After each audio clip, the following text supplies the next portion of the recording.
And we're picking up action in the fourth game of a men's doubles match here on table number one in the round of 32. On the left side over there, you see Callum Oakes out of Great Britain, his partner Mike Wejrowski of the USA. And on the right side of your screen, talented young player Evan McGregor out of the state of Texas, his partner, the veteran Shannon Coley out of Mississippi. It is 2-1 in favor of McGregor and Coley. They won the first two games. Oakes and Wejrowski have come back to win game 3 and are up 4-1 here in game number 4 as they look to extend this match to a fifth and final game. We are in the elimination bracket, which means you win, you move on, in this case, to the round of 16. You lose, you finish 17th, and we are headed indeed for a fifth and final game. Jim Stevens back with you, settling in for a great evening of table soccer here in Dallas, Texas.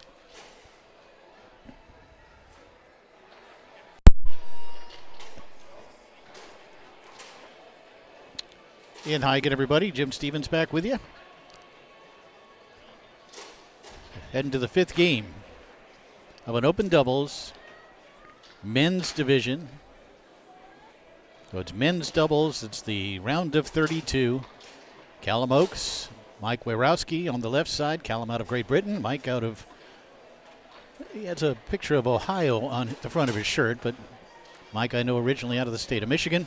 And over on the right side, we've got Shannon Coley, who looks like he may be switching into the forward position here. And his partner, Evan McGregor. Coley out of Mississippi, McGregor out of Texas. But no, Evan is going to continue in the forward position. It is fifth game about to get underway. McGregor and Coley won the first two games. Oakes and Wejrowski won games 3 and 4, and here we go. The winner survives to move on to the round of 16. The loser would finish in a tie for 17th. 32 teams qualifying.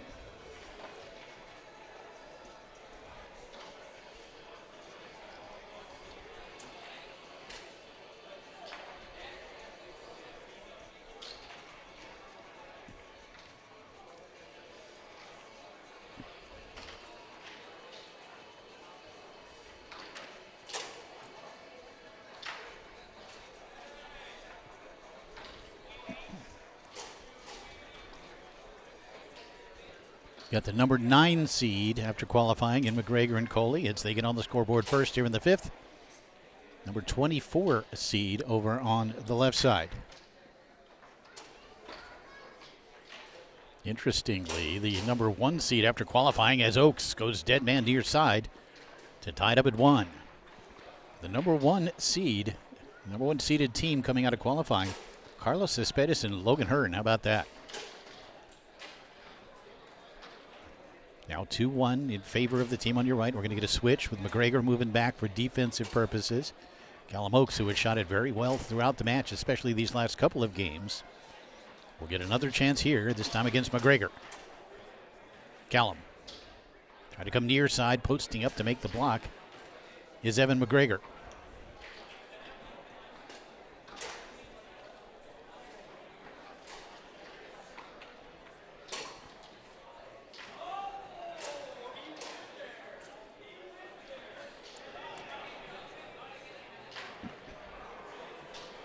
Evan tic-tacking far side smoothly along that outside wall. Of course, Evan kind of burst on the scene a few years ago, and there he is finding that far side of the goal. So after losing the last 2 games, McGregor and Coley come out to get 3 of the first 4 goals, 3 of the first 5 goals here in game number 5. Well, McGregor a few years ago winning a big singles event down in Florida.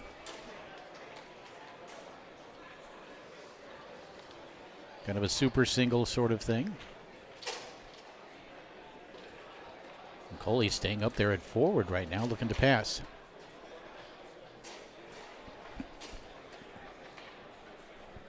Now he's fixed. Sorry. Picked up here by Oakes. I'd like to say hello to everybody watching around the world, and there is Oakes able to convert to make it 3-3. So we're going right down to the wire. Of course, in the fifth game, it is Win by 2 with a ceiling of 8. If you have any questions, comments, anything else for me, you can send me a message on the Facebook Messenger. And picked up here on the 5 and a timeout.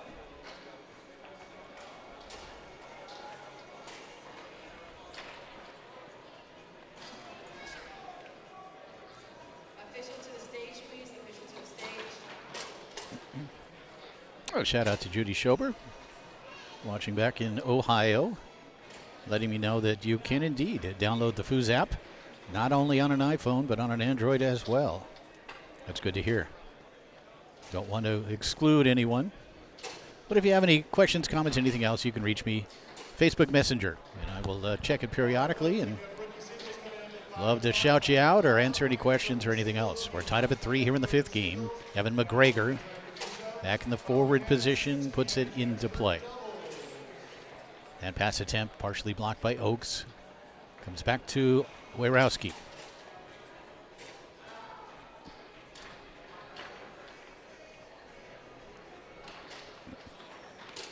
Owen slides just wide of the goal, then kept out nicely by Coley on the rebound.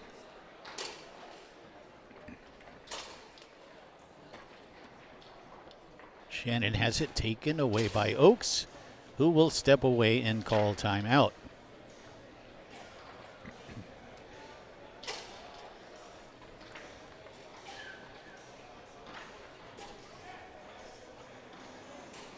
Callum Oakes having a good time, turning up the heat.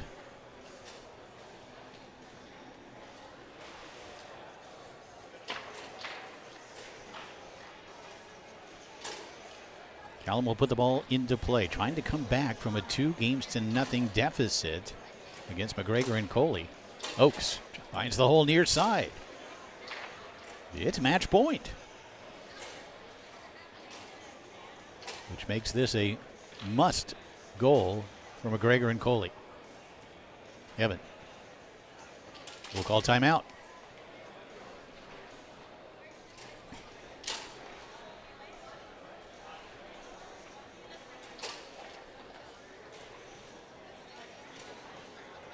Evan McGregor, of course, outstanding musician, great guitar player, blues, rock and roll, whatever. Very, very talented. Also a distance runner, I believe, for the University of Texas. Not an ounce of body fat, so he is still certainly running.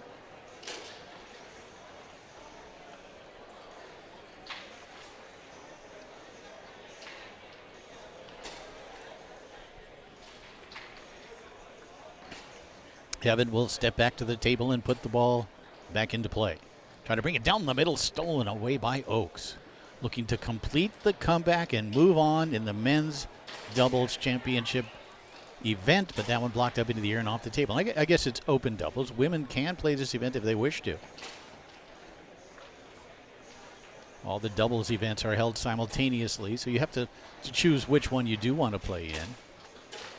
And there's Coley from goal. Huge shot from Shannon to tie it at 4. He makes the block. He makes the shot to send it into overtime. Now it's win by 2, ceiling of 8. Oakes able to brush this one up.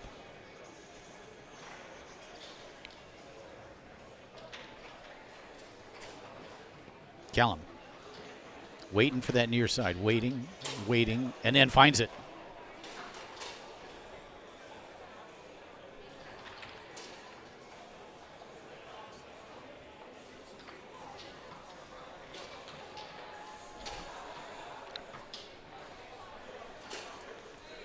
Pass here.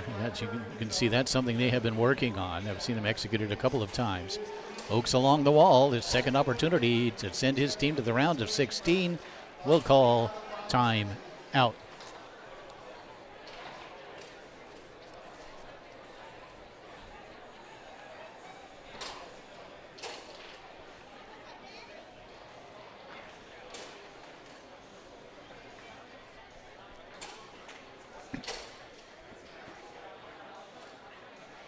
Match point for Oakes and Wejrowski. Yeah, it's a lesson that when you've got a team down, especially a talented team like Callum and Mike, you've got to put them away. You can't even open the door up if you can help it, of course. There it is, far side, stroking it home is Oaks. They were down 2 games to nothing, but win the final 3 games of this open doubles round of 32 match, and they advance to the round of 16. Evan McGregor, Shannon Coley finishing 17th.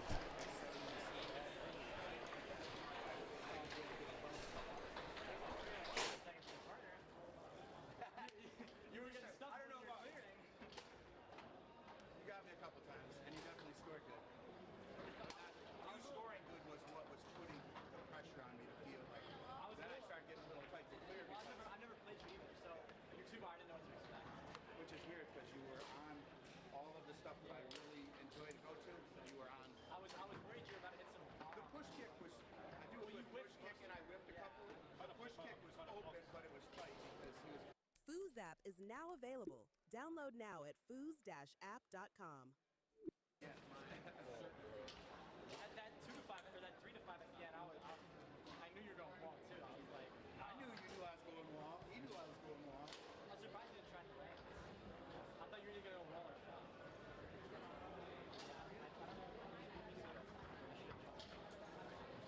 I didn't do want that speed. I didn't do want that speed until the end. Yeah, that was quick. That's why I was. I took an extra couple of tosses and then with that pass. I also went toe back to try to catch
And we've got some more action for you here on table number 1 as we continue our coverage of the 2026 ITSF Tornado World Series here in Dallas, Texas.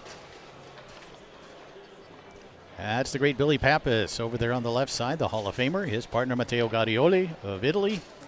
And on the right, another Hall of Famer in Brandon Moreland, his partner out of Costa Rica, Joel Munoz. And Moreland gets his team on the scoreboard first here in game number 1.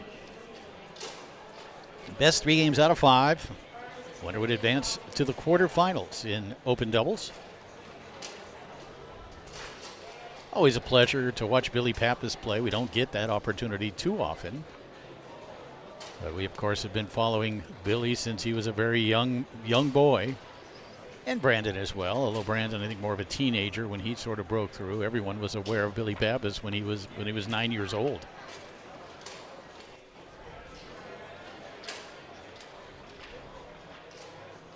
Moreland looking to increase his team's lead, shooting against Gadioli.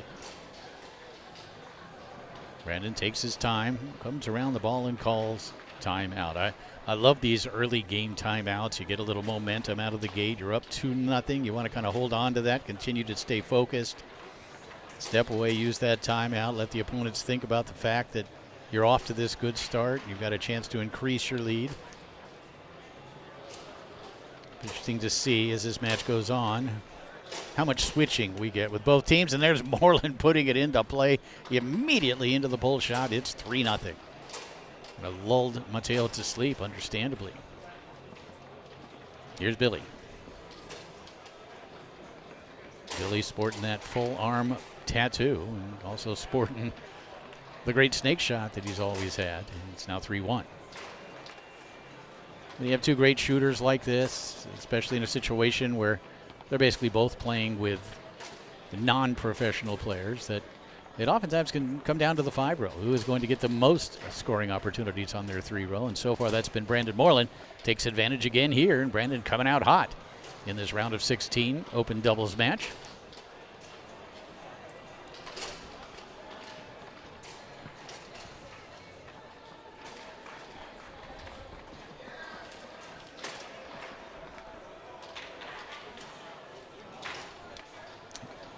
Taken away here by Munoz. Of course, his brother of the great Brandon Munoz, multiple world champion. And a turnover here from Munoz to Pappas. Quick flip over far side. See if we get a switch. We do. Watch, Billy doesn't take much time here. That quick flip, which tends to work 9 out of 10 times for him. And Tony Spraderman also likes to utilize that play. That's Pappas back there at goal. Brandon can't connect on it, and look out here. Pappas, a very good shooter at the goalie position, fires that one on goal, blocked by Munoz. Rebound grab by Moreland. Gadioli defending. Beautiful brush up by Moreland. He'll shoot against Pappas, looking to win game 1. Try to come down the middle, blocked by Billy. Rebound comes back to Joel Munoz. And the pass through that far lane. Not a lot of defensive movement. Billy baiting the inside. Brandon strokes home the long. It's 1-0.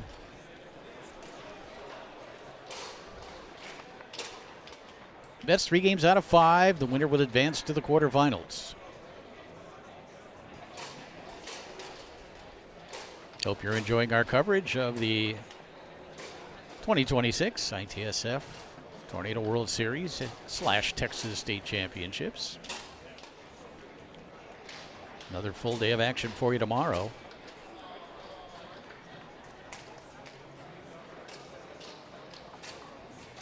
As Pappas puts it into play, opening up game number 2. Trying to brush it through the lane, can't connect. Picked up here again by Munoz.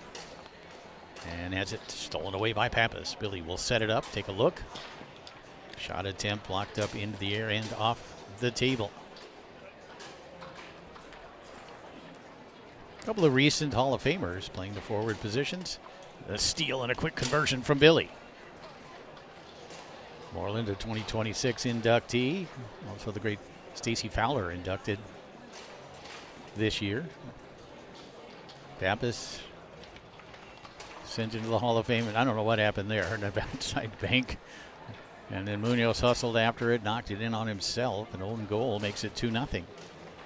Pappas went in last year to the National Hall of Fame with Tony Spredeman.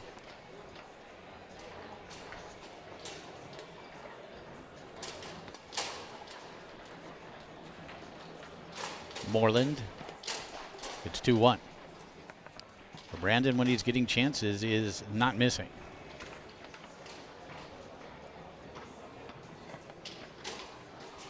Billy gently through the lane.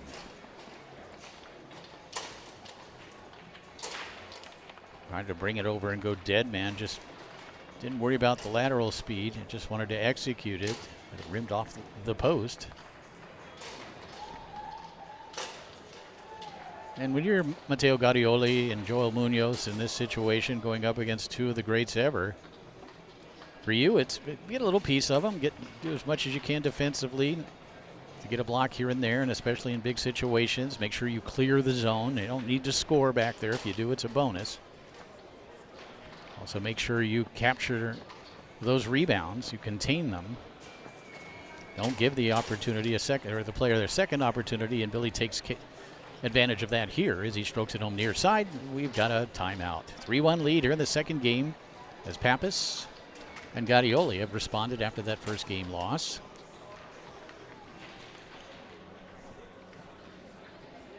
About 275 players here.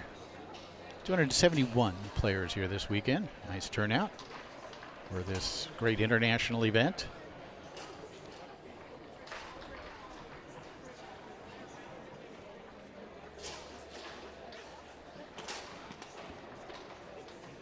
Stepping back to the table, Brandon Moreland puts it into play, tried to go along that outside wall. He does that pass very well. Pappas was ready for it. Makes the block, makes the steal, makes the shot. It's 4-1.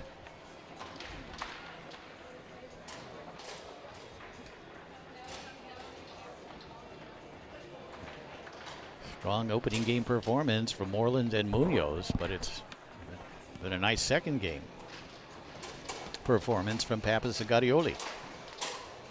And just like that, we are tied at 1 game apiece.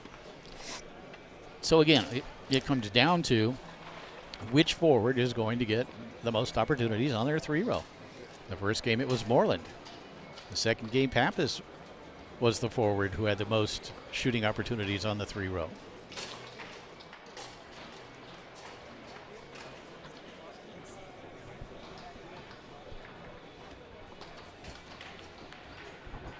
Tied up at 1 game apiece in a match in the round of 16.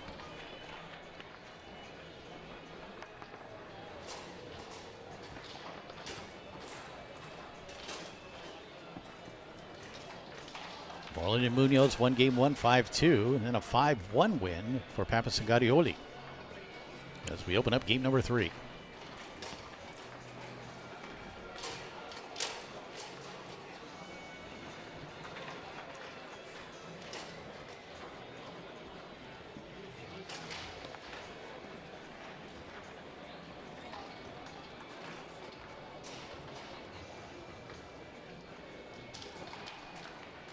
Moreland, the first scoring opportunity of game 3.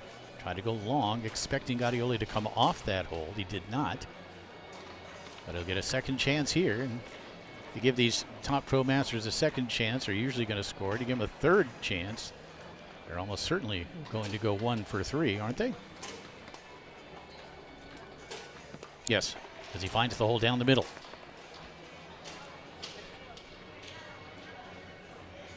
One game apiece, 1-0 lead here in the third for Moreland and Munoz.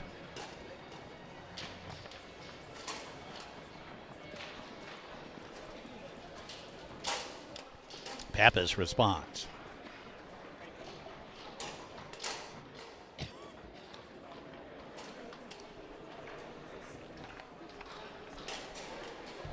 One in games, 1-1 in score as Moreland goes along that near wall. We'll set it up against Gadioli. Brandon finds the straight hole. Matteo left it a little bit too long. We're going to get a switch. Of course, both these guys great forwards, but both Pappas and Moreland outstanding in the goalie position as well. both defensively and offensively. Another possession here for Billy. Shooting against Moreland, finds the far side of the goal to make it 2-2. And a timeout called by Pappas and Gadioli.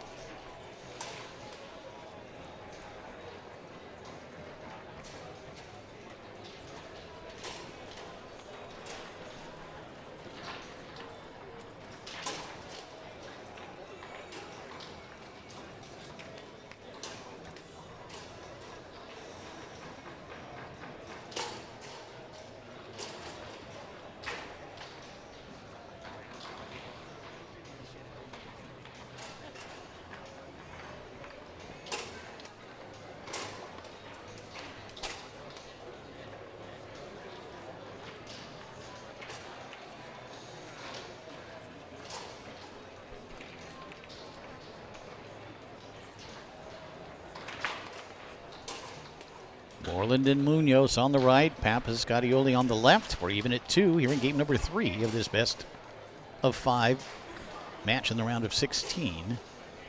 Moreland can't connect.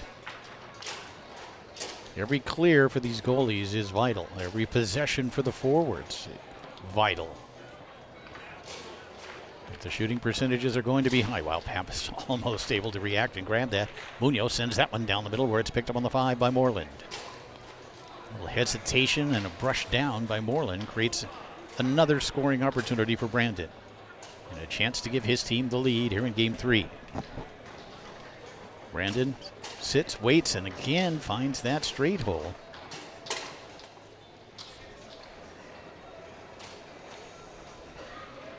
Two forwards both shooting better than 70% so far in the match. Pappas' turn. And we're tied at 3 as he walked it and then tucked it into that near corner. Pappas will move back. Gadioli will move forward. Moreland.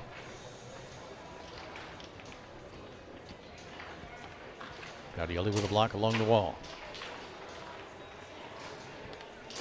But a nice grab there by Moreland, reacting quickly to reel it back in.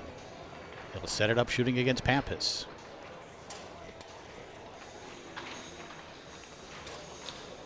Moreland finds the hole down the middle. Just tucking it between Pappas's standard defense. It's 4-3. 10-10 over the last 20 goals. Been that kind of match. Pappas again against Moreland. Ties it at 4. Pappas thinking about it. I think he wants to defend the 5 here. It really comes down to who's going to get the last possession here. Right now it's advantage Moreland because he has the ball on the 5. 4-4 here in the third.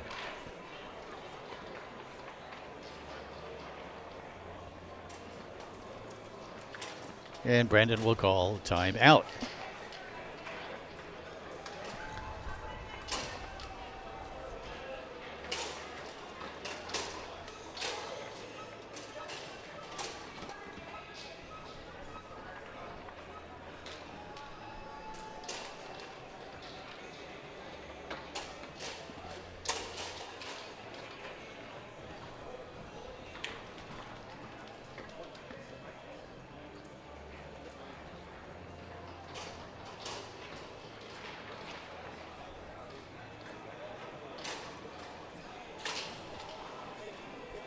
Here we go. Ball put back into play by Brandon. Moreland hard along that near wall. Looking to win game number 3. Brandon Moreland. A dead race from Gadioli, and there's Moreland stroking it home. It's 2-1. Risky play there by Matteo Gadioli to sit and just with a standard race try to beat Brandon Moreland to the hole, and he could not do so. Looking at some of the other teams that are competing, right now we got a father versus son matchup over on table 10 as Tom Yor and Jake Barnett are going up against Tommy Yor and Brandon Munoz. Certainly that is a team capable of winning here today. And Yor and Munoz Terry Rue, Blake Robertson. Good international team. Philip Kuchera, Bjorn Hoffman, both excellent players on the Tornado as well as internationally multi-table.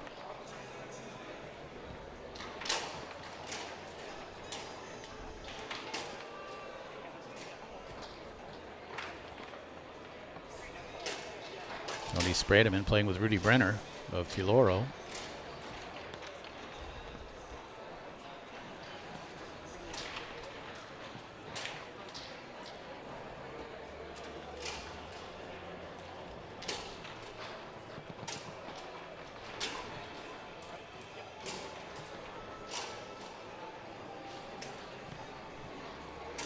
As we get game number 4 underway.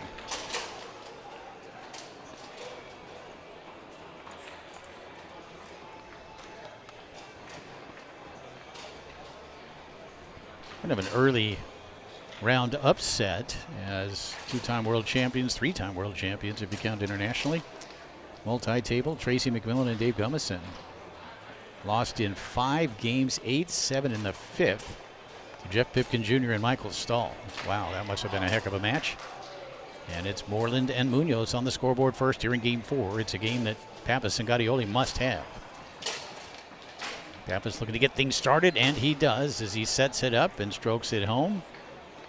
It's funny, you think Billy is rushing the shot, but he knows exactly what he's doing and exactly where he's going to put it, and the timing is there. He has been very successful shooting it, even off those quick sets. And he is just so fast laterally. Again, Moreland tried to go all the way to that outside wall.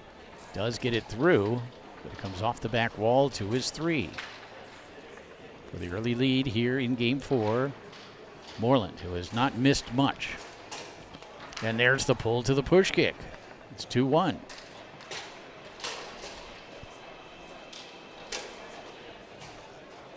Like we've only had a couple of missed shots on each side of the table from the forward position. There's one there. As Pappas again went with a quick one, and Munoz was there to make the block. Rebound grabbed on the 5 by Moreland. Goes along that near wall. Brandon kind of sets you up, making you think he's going to brush it, and then goes with a quick one. Usually effective, and there's Gaudioli posting him up to make the block and take it away.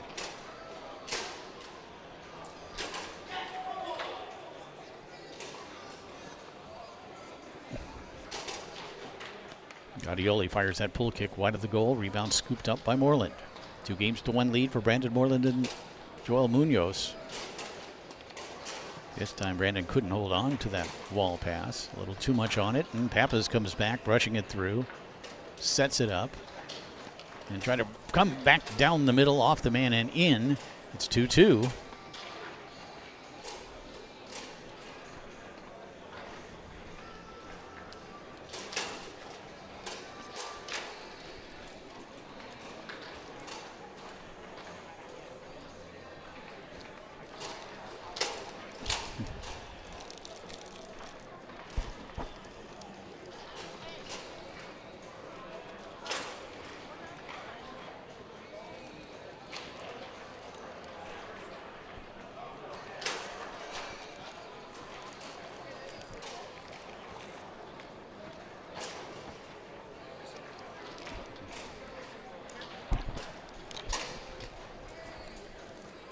Even at 2 here in game 4. Moreland putting it back into play again, able to go along that near wall.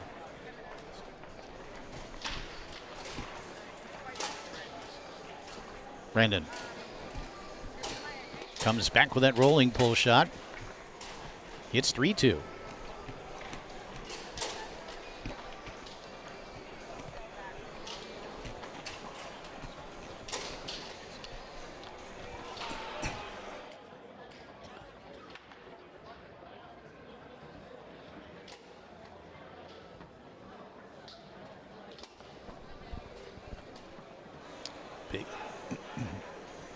Big possession here for Pappas.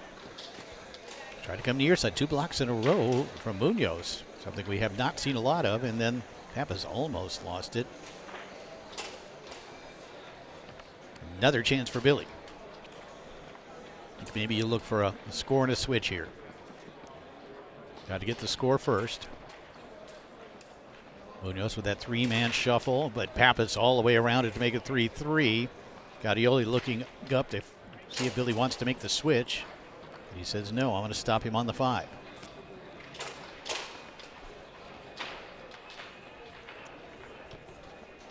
Brandon doesn't execute the pass. So now it's up to Mateo. Get that ball out of there. Give his partner a chance to pick it up, and he does. Nicely done. And Billy able to rattle this one through. Now Billy Pappas will shoot for the lead. As he rocks it. But there is Joel out there to make the block and take it away.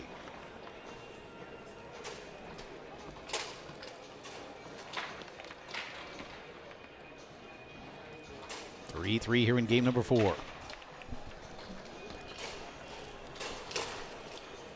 And taken away here by Moreland.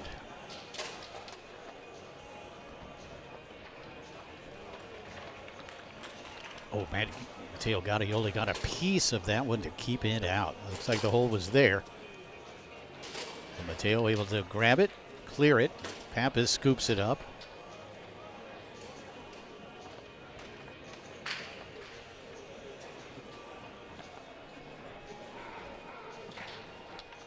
And Billy, not a strong offensive effort there. Wanted to go with a quick one.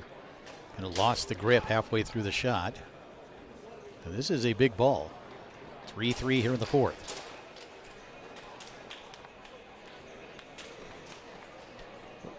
Whatever you want to do when you have this ball back there at goal, you want to be aggressive. You want to do something aggressively, not necessarily shooting it down the middle. If you're going to do a pull kick, hit it hard. If you're going to do a pull shot, be careful going down the middle. These top pros will make you pay. And indeed, the steal by Moreland. Brandon.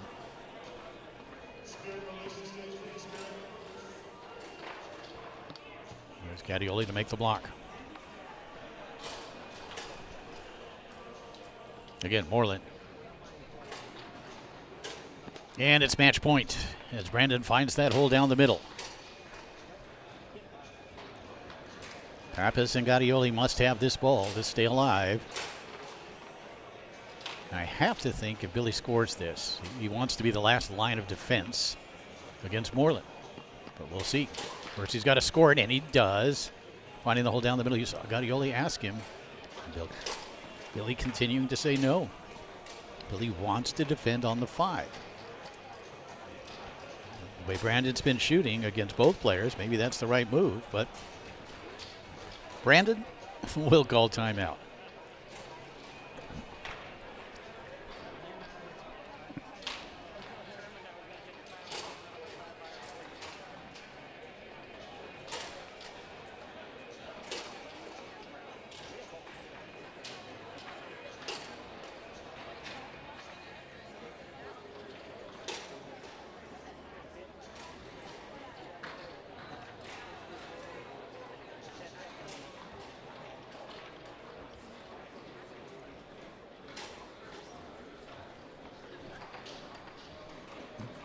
Stepping back to the table, Moreland will put it back into play. We're even at 4 here in game 4.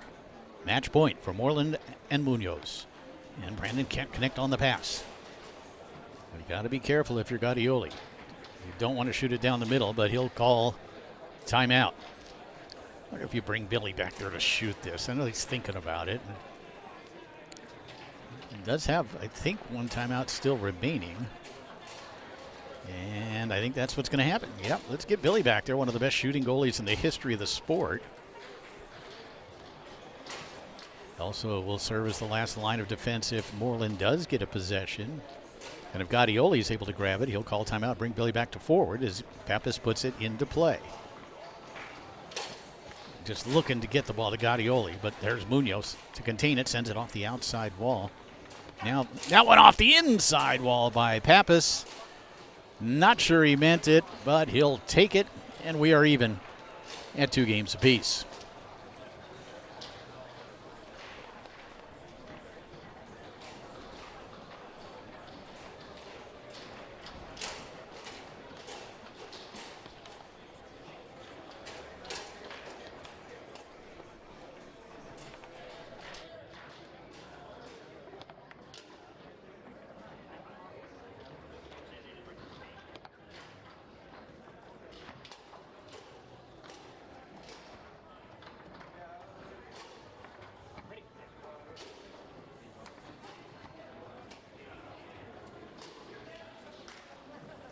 Here we go. 5th game underway, and the ball stolen away by Pappas. Billy closing out game 4 with that kind of pull to an inside bank, which not sure it was meant, but the result was there, and now Billy pounds that far corner to make it 1-0 here in the 5th. First time in the match that Pappas and Gaudioli have had their head above water. Lost that opening game 5-2, and were never really in it. Another steal here. Billy takes some time and rattles it home down the middle. It's 2-0. Well, Pappas has taken over this match. Somehow Moreland able to squeeze that one along the wall. This is a big shot. I think maybe you might see the score in the switch here. First you got to score it as Moreland sets up the pull shot. Has it blocked and taken away by Gaudioli. Sends that one up the table. Doing a good job of clearing the zone back there. And Munoz, good long pull kick. That one sliced up the table, picked up here by Mateo.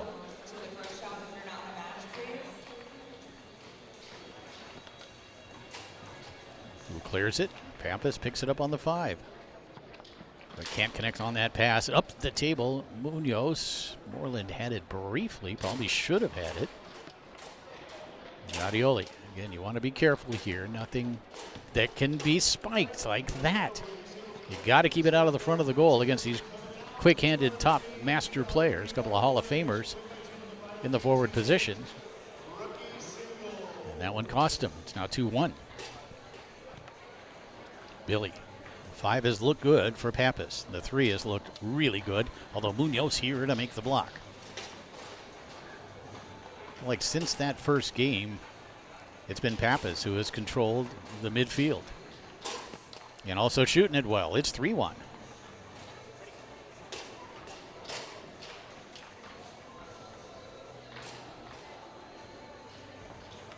And Moreland can't connect through the lane, and Gaudioli able to contain it. Quick pass. You saw Pappas had it briefly, then really went after it, jarring the ball off the 5 of Moreland. It was immediately put into play by Brandon. Boy, there's a big ball here for Moreland and Munoz in particular. Billy keeps the defensive 5 looking pretty simple, but it's really good. His defensive 5 is excellent. Offensive 5 as well. And the 3-row gives him a 4-1 lead. What a performance by Pappas down the stretch here. Remember, it was 4-3 in the 4th game in favor of Moreland and Munoz. They had a match point. And they had a second match point at 4-4. But Pappas switched back to goal and was able to score it to win game 4. Now I would think if Moreland scores this, perhaps we see a switch. There's the score, 4-2. And indeed, Brandon will move back. Try to be the last line of defense against Pappas. Munoz can't stop Billy, who will set it up looking to win the match. Billy Pappas shooting against Brandon Moreland as he walks it and strokes it home near side. Impressive performance from Billy Pappas and Mateo Gaudioli as they defeat Brandon Moreland and Joel Munoz in 5 games, 2-5, 5-1, 4-5, 5-4, and 5-2 to advance to the quarterfinals.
test, 1, 2, 3, 4.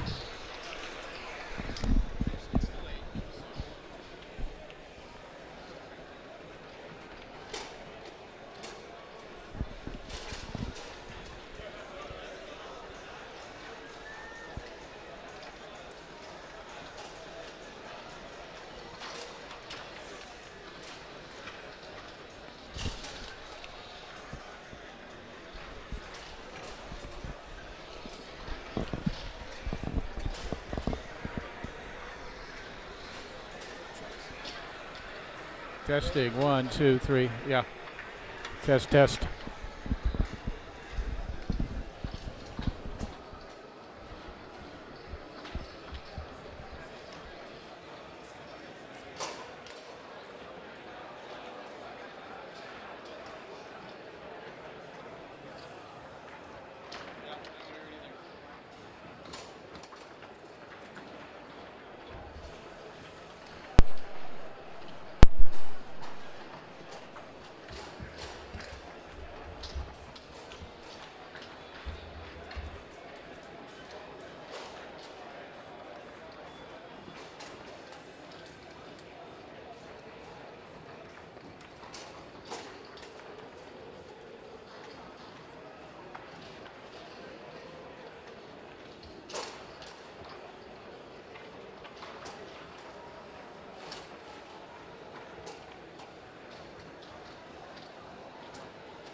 Testing, 1, 2, 3, 4, 5, 6. Test, test.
Got some more action for you in open doubles here on table number 1. It's going to be a quarterfinal match.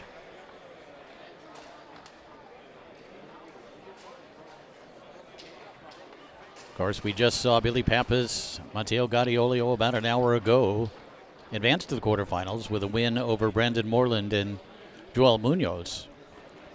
But now they're going up against maybe the greatest Tornado player of all time, certainly one of the greatest players, period, of all time, and Tony Spredeman. His partner, Rudy Brenner. It'll be best 3 games out of 5 with the winner of this one advancing to the semifinals. Jim Stevens back with you. Table side here at the 2026 ITSF Tornado World Series and Texas State Championships. And here we go. Again, a couple of Hall of Famers in the forward positions. In Billy Pappas and Tony Spredeman, who both went in last year in 2025.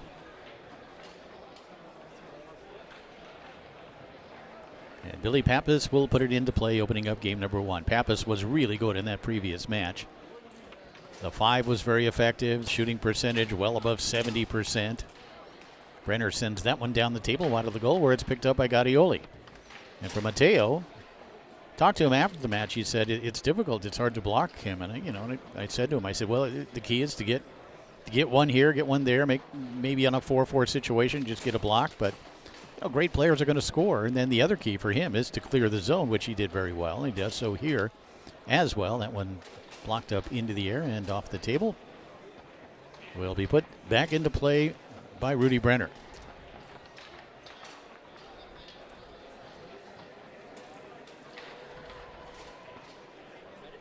Again, the winner of this one advances to the semifinals in open doubles.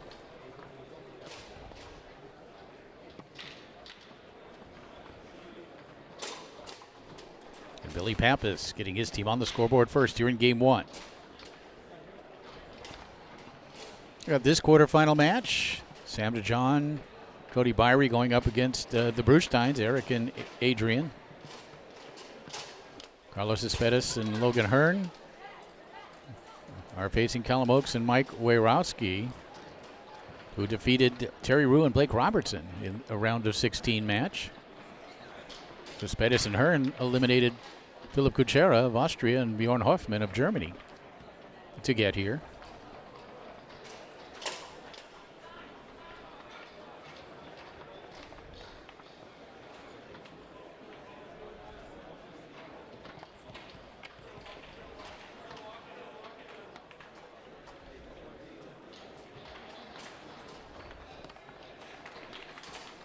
Immediately following this one, I believe the women's doubles final will be on the schedule. Although we're still waiting for an opponent for Sullivan Rue and Isabel Stelly, who have reached the final, and a steal here. Tied up at 1 here in game 1. It's Pappas. Fires it home near side. 2-1. Again, as it so often does, we talked about this in the last match. When you have 2 Hall of Fame forwards, it's going to come down to the fibro. Who gets the most possessions?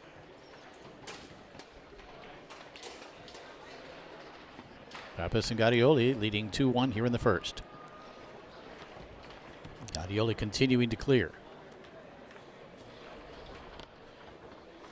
Brenner able to squirt that one through to Tony's 5. Legal because it did touch Pappas' 3-rod.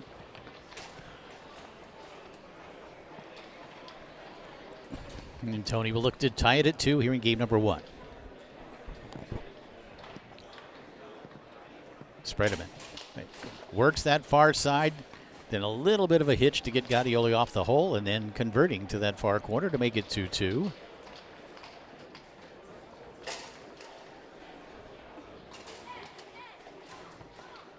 But Pappas, who's 5, has looked really good. We'll have another chance here against Brenner. He rocks and strokes it home far side. Boy, Billy hitting the corners beautifully so far. It's 3-2, and we've got a timeout.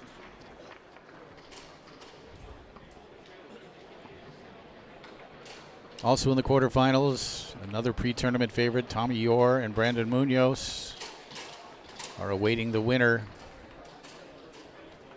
of the Jeff Pipkin Jr., Michael Stahl, Hani Alami, Charles Moore match.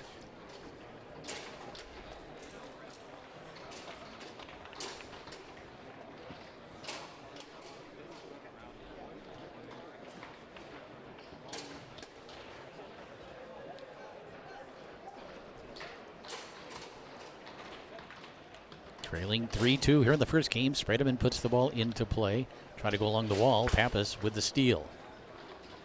Really likes to get it moving slowly here. Tried to chip that one up. Does get it through. Will set it up, looking to increase his team's lead.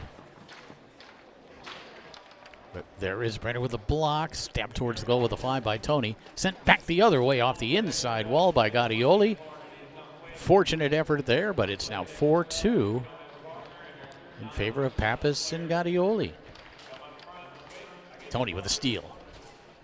Let's see if we get a score and a switch. Spreaderman working the near side. All the way back out to the far. And then stroking it home to that far side of the goal to make it 4-3. And Tony's going to dig defensively on the 5. Rudy's going to remain at the goalie position. Tony does take it away here. Spredeman nicely along the outside wall. Can tie game 1 up at 4, and he quickly does. 2 in a row from Spredeman and Brenner have evened this first game up at 4 goals apiece. Pappas, though, through the lane. Chance to win game number 1 here for Pappas. Billy rocking and then firing it home near side. So Billy Pappas, Matteo Gaudioli hold on to win game number 1, 5-4. They lead 1-0.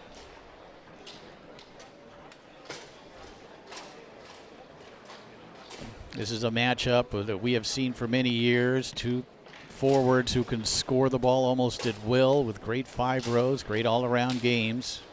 Of course, Pappas, a couple of hiatuses during that 20-year or so period, but remember the first time these 2 young players they were back then, both of them 18 or 19 years old, up in Minnesota at the national championships, playing in the finals of open singles. Gaudioli up the table and a nice save there by Brenner.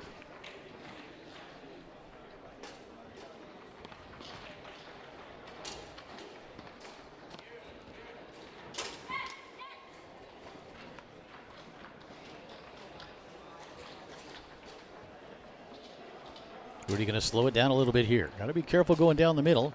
And it's stolen away by Pappas. Billy shooting it awfully well so far. Will reset, regrip. Have that one blocked and taken away by Brenner.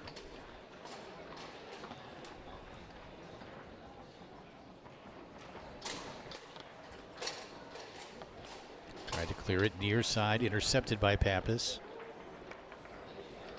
That's the things we're going to look at. Obviously, shooting percentage on the 3 for both players is going to be high.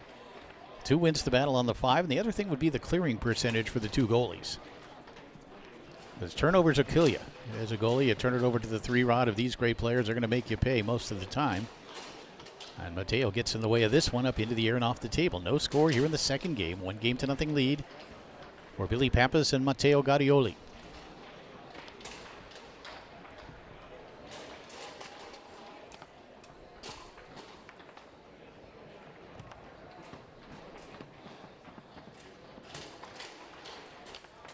Another block here by Brenner.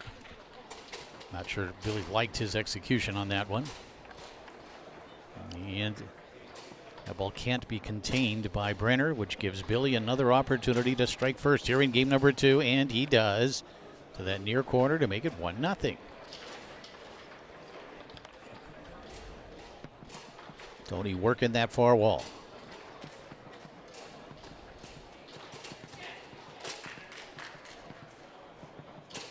And finds the near side. It's 1-1.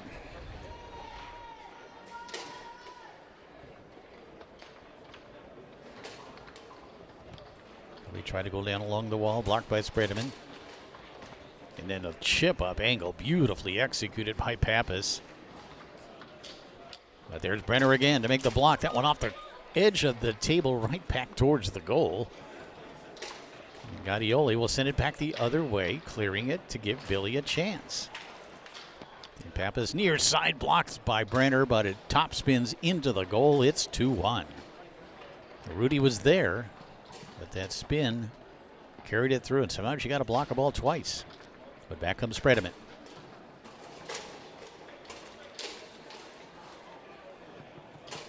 And we're tied at 2. If you're Matteo Gaudioli or if you're Rudy Brenner, you've got to be content with maybe blocking 25-30% if you can. It's just making sure you do all the other things, and that includes, as we've talked about, the clearing, not turning the ball over, blocking the slop, containing the ball when it comes into your area, all those other things that a goalie can do to contribute. Tony now with a chance to give his team the lead, and he does. And then every once in a while on a key point, getting a key block if you can. But these great players are going to score.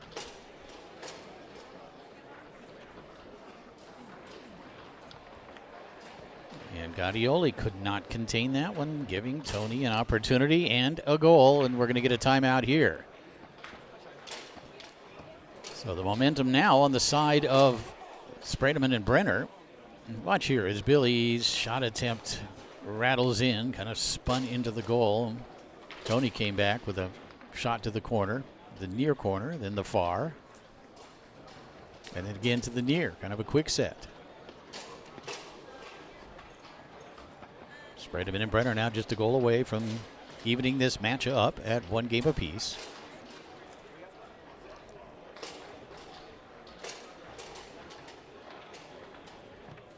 And Tony able to steal it away from Billy.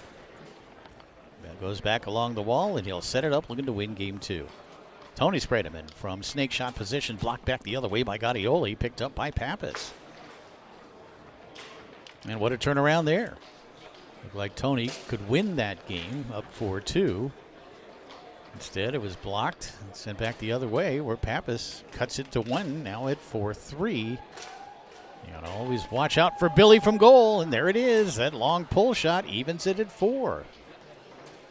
2 in a row from Pappas and Gaudioli. Back comes Spredeman, who will shoot against Pappas with another chance to win the second game.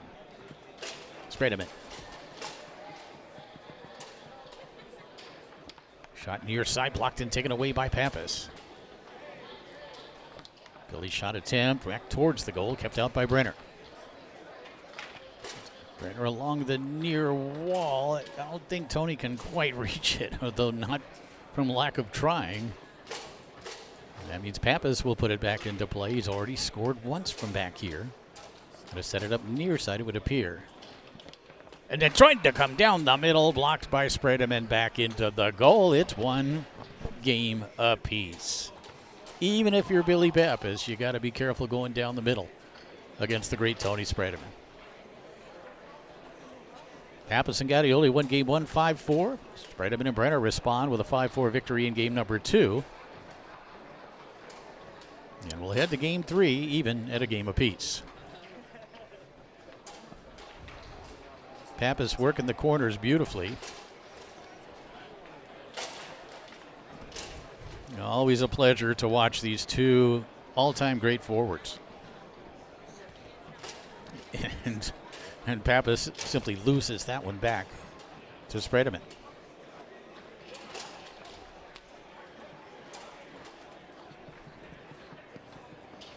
You know, a few years ago for Foos Talk Live, and by the way, today marks the 300th episode of Foos Talk Live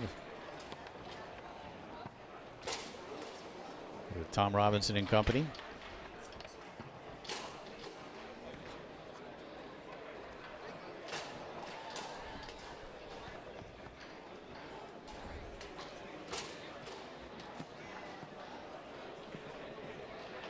But we had a list a few years ago of the greatest players of all time, top 50 greatest players. Tony Spredeman, of course, I believe finished number 2.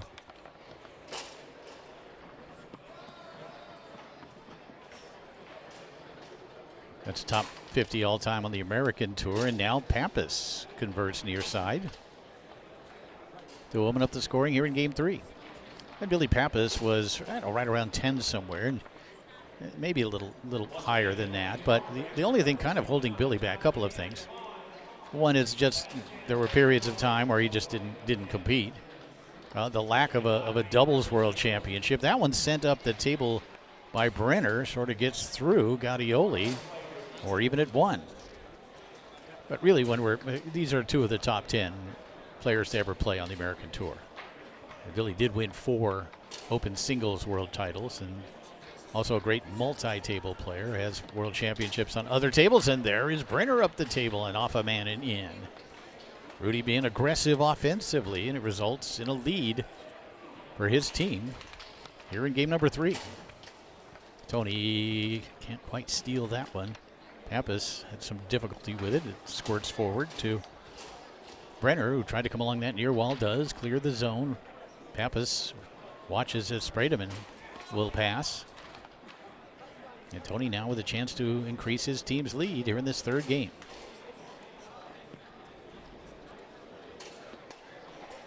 But you look at all the great players here this weekend. Sprademan, of course, one of those, finds that near corner. It's 3-1. Steve Murray, of course, all-time great, top 20 player. Dave Gummison, Tracy McMillan, right up there, top 20-25. And a flip over far side by Sprademan. It's 4-1. And Pappas and Gaudioli will call timeout. Stacy Fowler, Hall of Famer here. Lotus Chesborough.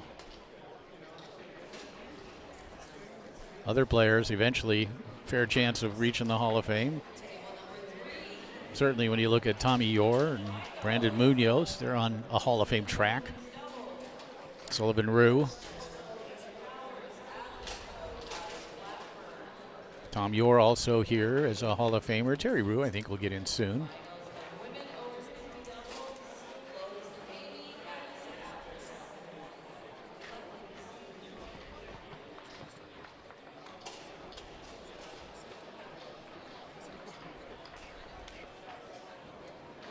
So Brenner with a score, pitching in offensively. Tony, of course, continuing to pound that ball to the corner in that particular highlight. And it's 2-1 now in favor of Sprademan and Brenner. And it's Sprademan getting the bulk of the possessions here. Brenner again pitching in from goal. Here we go, 4th game underway, and the key is going to be for Billy Pappas to get some possessions.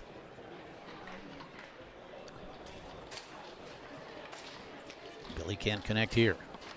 Rudy brings it down the middle again, giving Tony a chance to scoop it up, which he does. Smoothly along that outside wall. And quickly to that near corner. Tony Sprademan hitting on all cylinders right now, and somehow Billy's got to counteract that, but he has it taken away by Tony. Remember, Pappas and Gaudioli won game 1. But it's been all Sprademan and Brenner since then, as they won second game 5-4, 5-1 in the 3rd. Outscoring them 10-5 and now 12-5 over the last 2+ games. Pappas needs this one. And he gets it in the switch. And now it's time for Billy to be an impact player from both positions. It's going to need to be as Tony puts it into play against Gaudioli. He'll shoot against Pappas. Shot down the middle. Blocked, and is Gaudioli able to grab it? It's good enough. He'll call timeout, bring Pappas back to forward.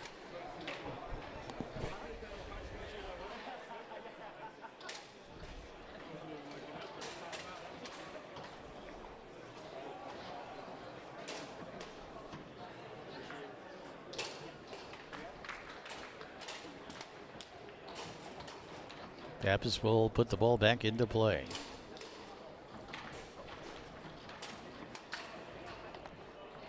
Can't connect on the pass.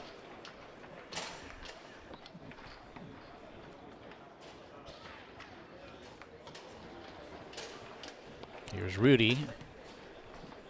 That one's going to spin away from Pappas, but it is, it's Tony's ball. That's right.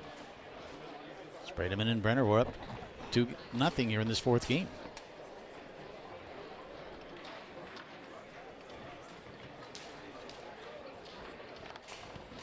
And Pappas with the steal. And Billy still having difficulty getting possessions. Brenner up the table to Tony.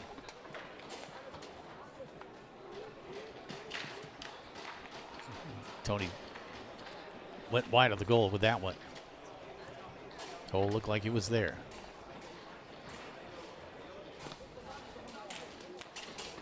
And the left hook to make it 3-1.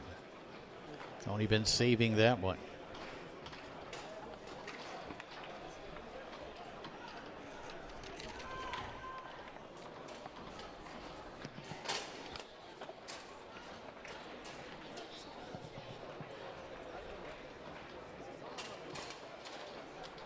Match point for Tony Sprademan and Rudy Brenner.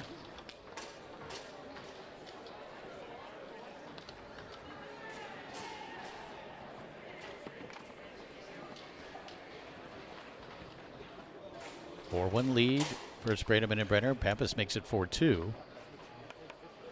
They get the switch. A chance to win it here for Tony, looking to send his team to the semifinals. Tony Sprademan fires it home in 4 impressive games. Tony Sprademan and Rudy Brenner defeat Billy Pappas and Matteo Gaudioli, who will finish in a 5th place tie. And Tony and Rudy advance to the semifinals of open doubles. You saw that beautiful cut angle by Tony against Billy Pappas. So Sprademan and Brenner, the first team in the semifinals. The final 4. 3 other matches taking place now to see who will join them here shortly.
And hi, good once again, everybody. Jim Stevens back with you here on table number 1 for the women's doubles final.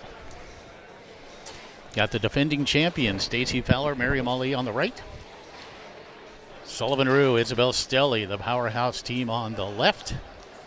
We're underway, best 3 games out of 5. Of course, if you remember last year, Fowler and Ali won the championship with an incredible performance from Miriam Ali in particular. But it's Rue on the scoreboard first here in game 1. Stacey Fowler, their new Hall of Famer, inducted this year.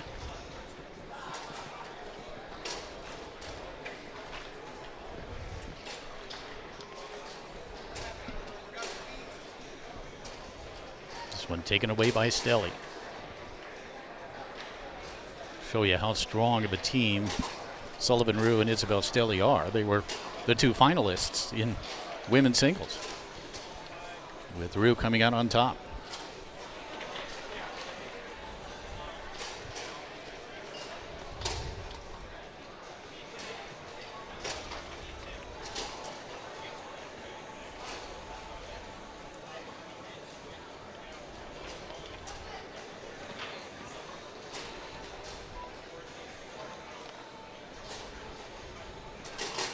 Taken away by Fowler.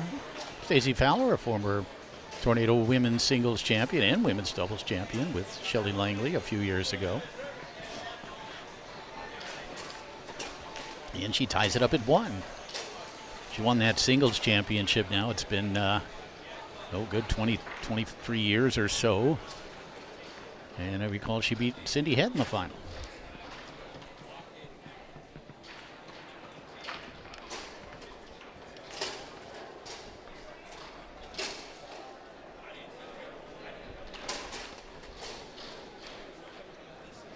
And Miriam almost losing it. Miriam always looking to bank, and of course, Sully knows that. We're even at 1. And there is Rue setting up and scoring that push shot. 2-1 lead early on for Rue and Stelly.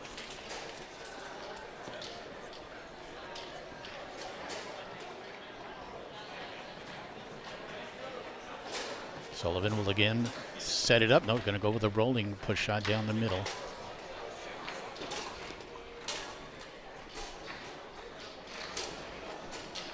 It's 3-1.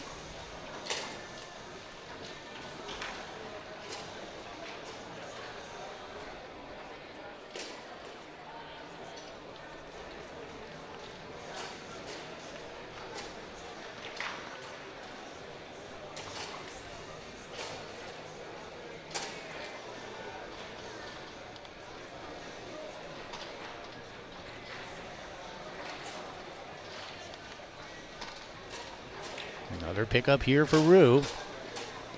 And it's 4-1. And this is what this team is capable of. They can score in clusters and do it very quickly.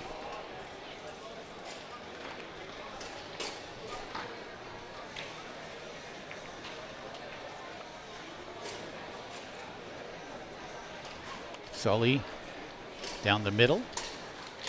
And again, splitting the defense of Miriam. You gotta always overplay the long, of course, which opens up those other holes. And now a chance for Rue to put away game number 1. She sets it up, trying to go inside to that straight hole. Blocked, but then coming back and scoring it to make it 5-1. And the first game goes to Sullivan Rue and Isabel Stelly.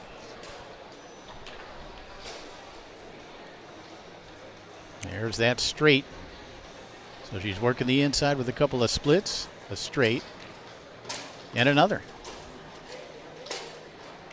She has yet to score that long or even shoot the long. It hasn't had to.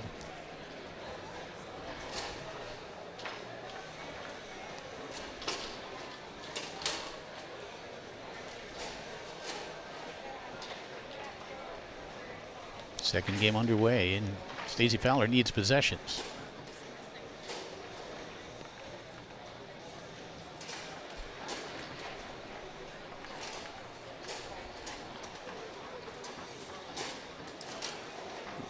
Miriam Trying to bank that one off the inside wall.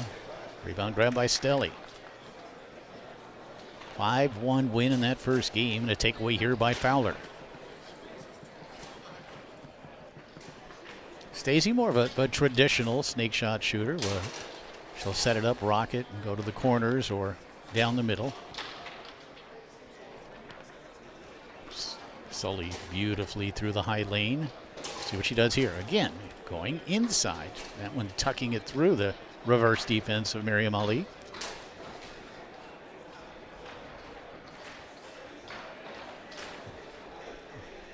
And the steal. A runaway train right now, folks. 6-1 so far. Make it 7. That one gets through and in.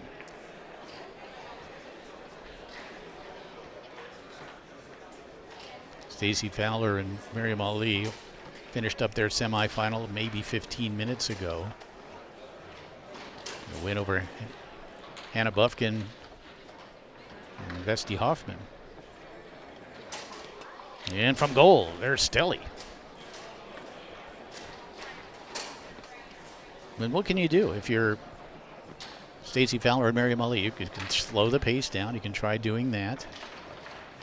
Obviously, you got to dig defensively against the 5. The quick pass into the push kick is 4-0. It's 9-1 so far here, folks.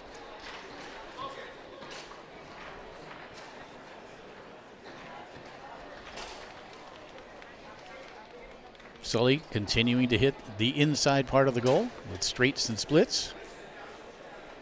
Stelly pitching in.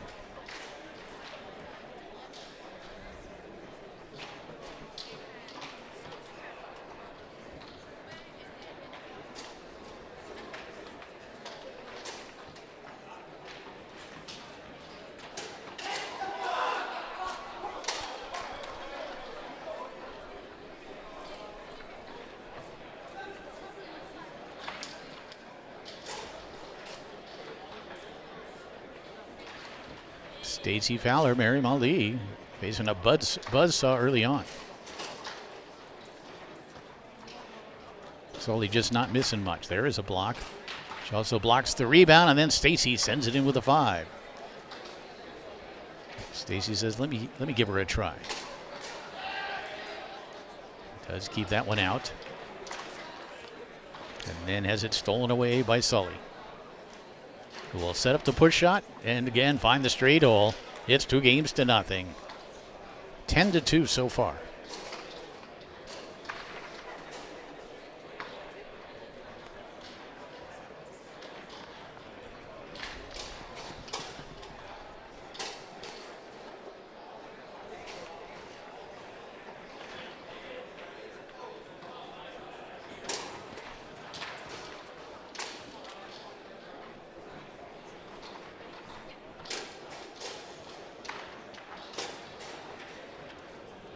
Fowler putting it into play, opening up game number 3, and there's Stelly to the corner. The onslaught continues. What a performance so far from Sullivan Rue and Isabel Stelly.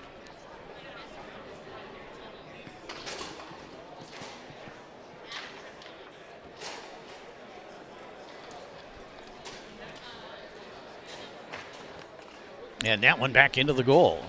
A defensive goal here. If Stacey even got a man on that. Beautiful bounce pass here by Rue, who fires that one home. In fact, that one probably went to the big dot and then sprayed to the long hole. And it's now 2-1.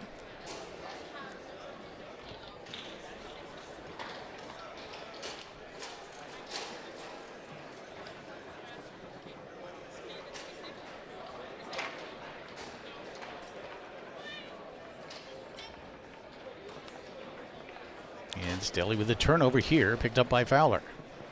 Needs to take advantage of these opportunities. Stacey rocks. Shot far side, nice switch and block by Stelly. Rebound comes back to Fowler. He will grip it. And have it blocked by Stelly to the near side this time. Rebound back to Ali.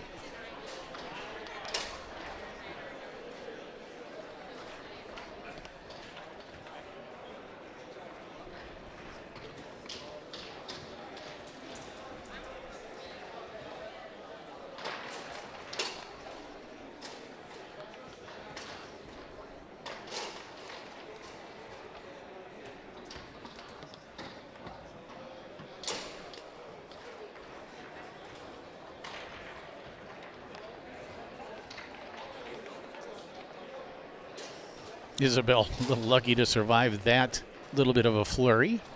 We'll call timeout. 2-1 lead here in game 3 for Sullivan Rue and Isabel Stelly. They lead 2-0.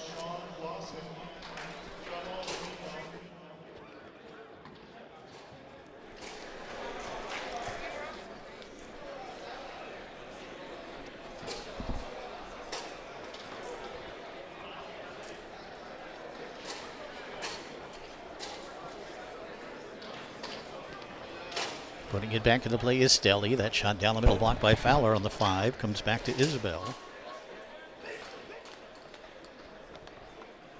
And picked up here on the 5 by Sullivan Rue.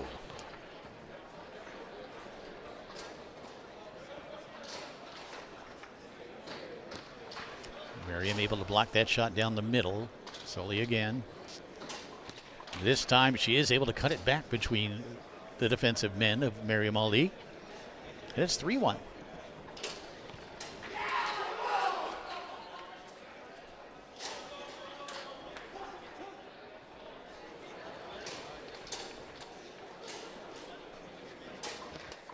And a shot down the middle by Stelly makes it championship point. Here we get a switch. Miriam moving forward, Stacy moving back. It has been all Sullivan Rue and Isabel Stelly.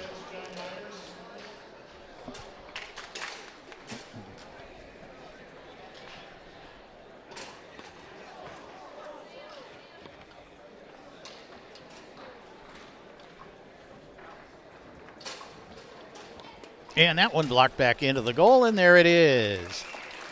Sullivan Rue and Isabel Stelly are the 2026 ITSF Tornado World Series Women's Doubles Champions.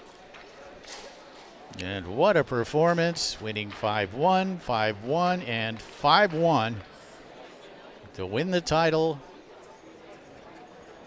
and stand tall on the podium tomorrow.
Well, just finished an expert doubles match and joining this one, which apparently is going rather quickly. It is already match point for Tommy Yor and Brandon Munoz.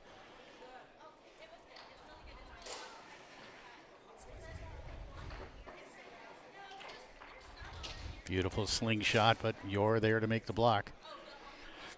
What a dynamic duo this is on the left side, right? It's Munoz and Yor, hand speed galore. Didn't mean to rhyme that. I guess I sort of did. But incredible hand speed with these two, and a chance already now for Brandon to put it away.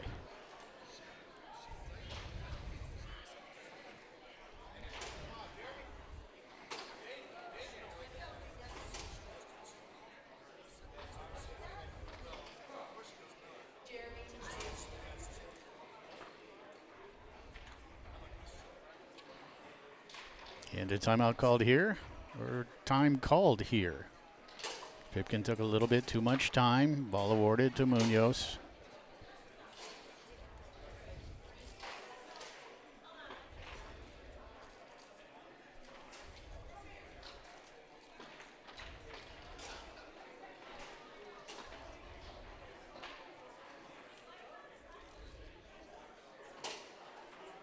Long pull shot here by Stahl. Tommy Yor will move back into the forward position and look to put away the match once again here. Match point number 2 for Yor and Munoz.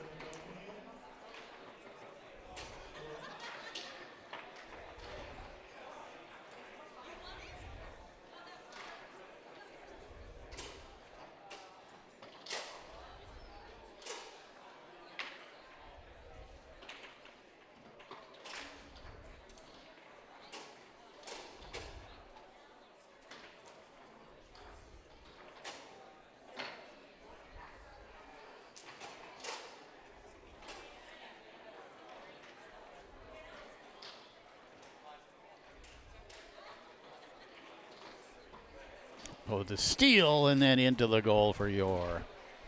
3 straight games. It is Tommy Yor and Brandon Munoz who will advance to the semifinal.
We now have a semifinal match for you on table number 1 in open doubles. Tony Spredeman in the forward position out of the United States. His partner out of Austria is Rudy Brenner.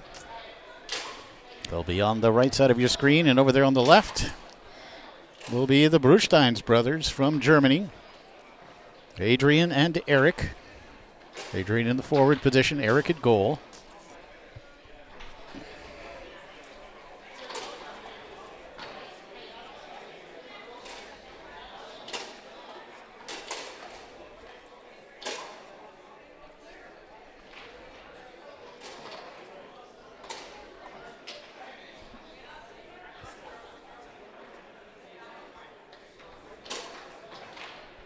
Of course, Tony and Rudy defeated Billy Pappas, Matteo Gadioli in the quarterfinals. Eric and Adrian bested Sam DeJohn, Cody Byrie, 8-7 in the fifth. In a very intense match over on table number 2 a little while ago.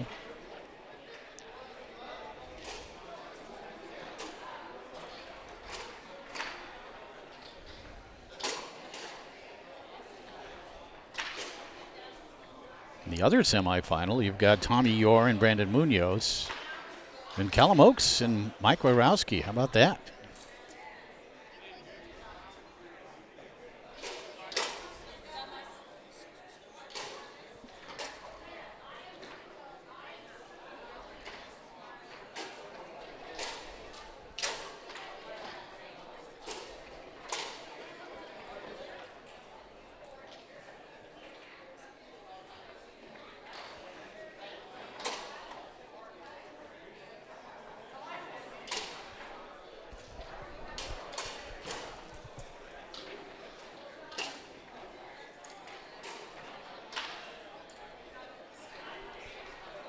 All right, so the two young Germans on the left. Of course, Tony Spredeman, one of the greats of all time, on the right. His partner, Rudy Brenner.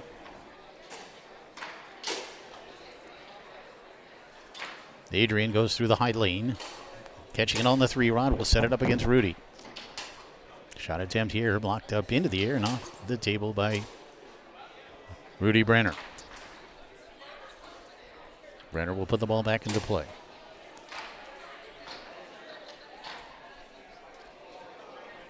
And turns this one over to Adrian.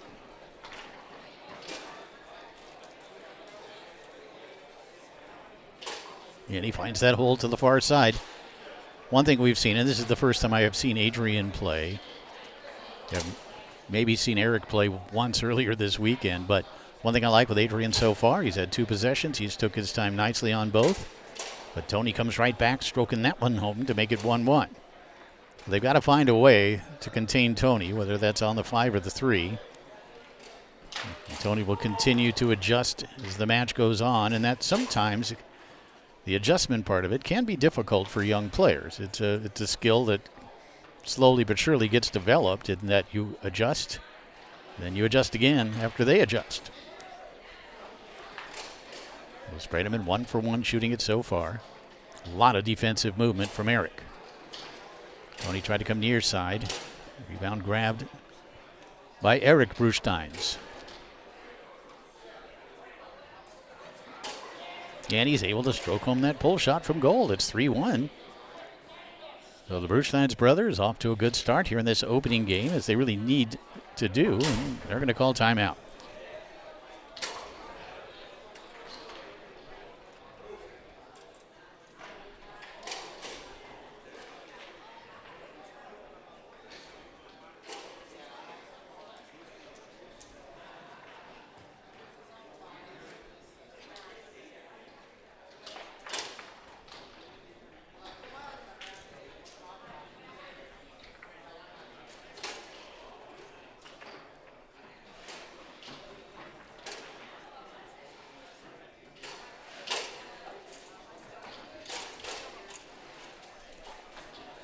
And 3-2 now. Tony is going to move back.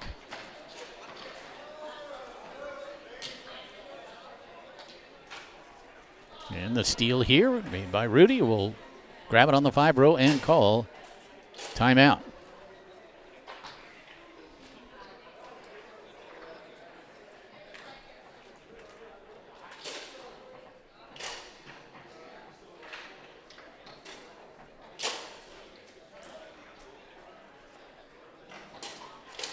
And Tony will step back into the forward position. Put it into play. He takes it across the table. Trying to bounce that one through. Does get it through. And we'll set it up, looking to tie it up, and quickly, before Eric can get into his defense, Tony able to convert. And that's what Tony is doing right now. He has made the adjustment. Let's not let Eric get in there with all that movement and hand speed. Let's hit him quickly. Tony did so. It's 3-3. Now Tony will defend against Adrian, who finds that hole down the middle.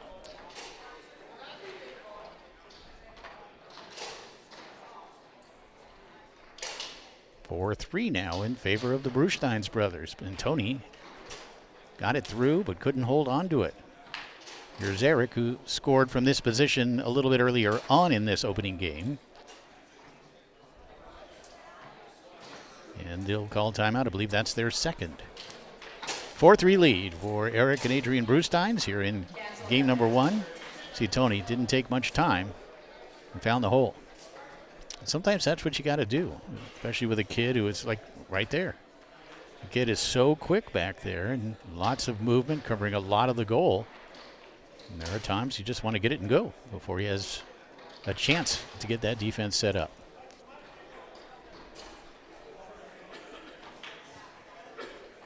Eric will put the ball back into play. And Tony sends it right back into the goal with a 5. 4-4.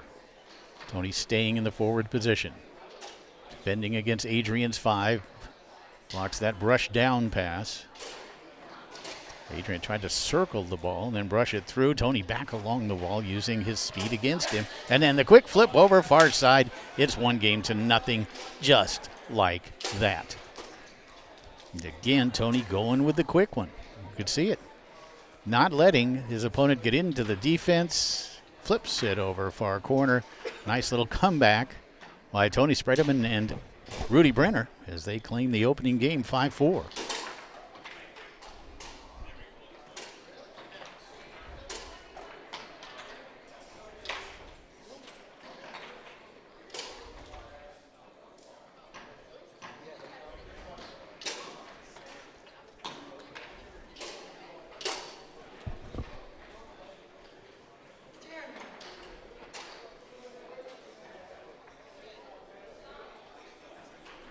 Tony made the adjustments very quickly in that first game. And I'm sure Tony has probably competed against these guys before and has seen them in Germany. Knows what he's up against. Adrian, who came out shooting it well, just didn't get a lot of opportunities after those first 2 or 3. Again, taking his time nicely and then cut that one back down the middle.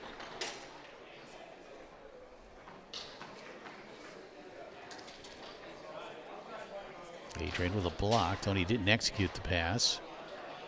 Does bounce this one through.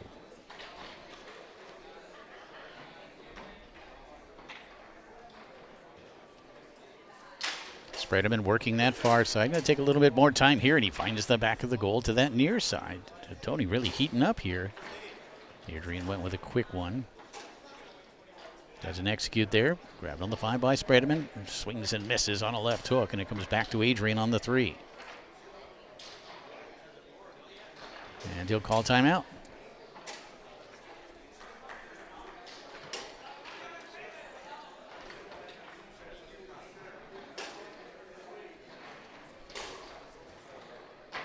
See Adrian cutting that one between, and based on reaction, it was something that was intentional. But Tony answered. 1-1 here in game number 2. 1-0 lead for Tony Spredeman and Rudy Brenner.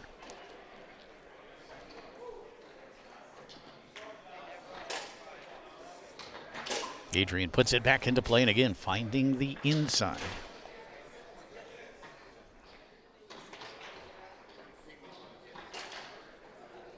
The Brusteins brothers, an early lead in game number 2.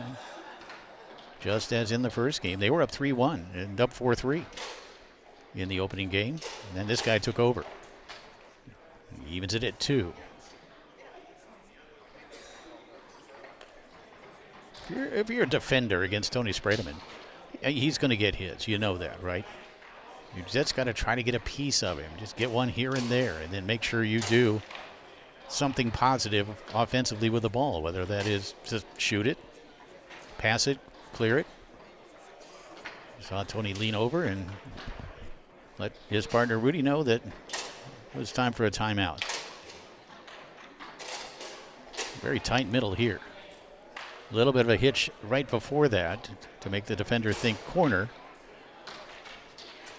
It's an identical shot on the other end. It remains 2-2 here in the second.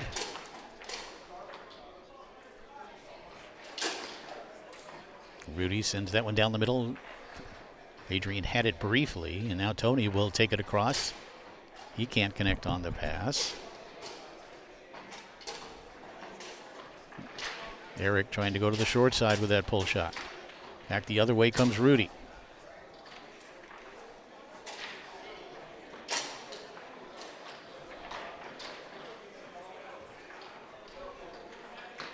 Key to the match is going to be right here. Can Adrian get close to as many possessions from his 5 to his 3 and on his 3-rod as Tony does? Adrian is shooting it well. Just needs to get those possessions.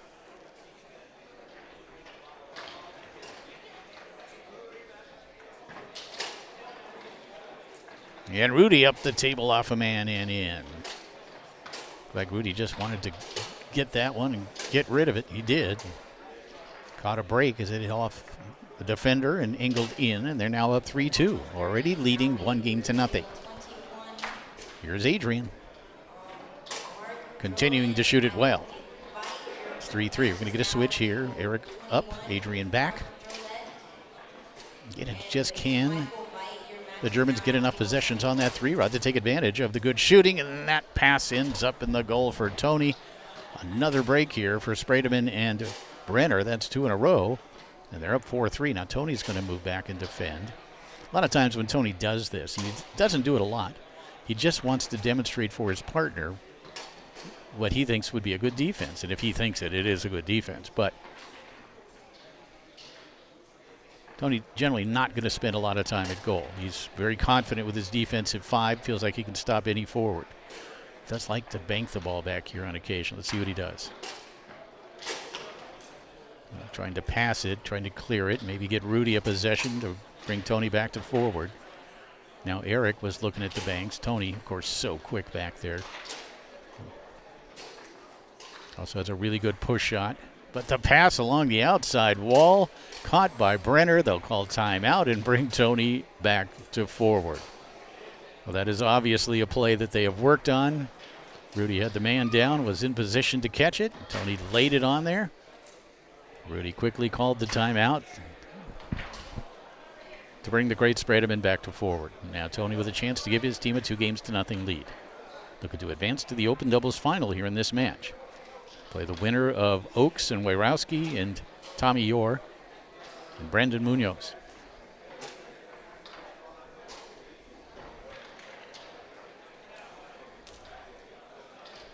Tony shooting against Adrian, who is back there, and he finds the hole down the middle.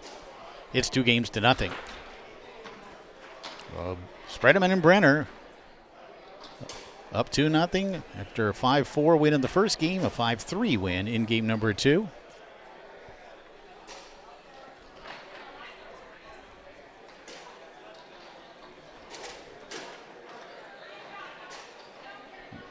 Tony has just been superb offensively throughout this match.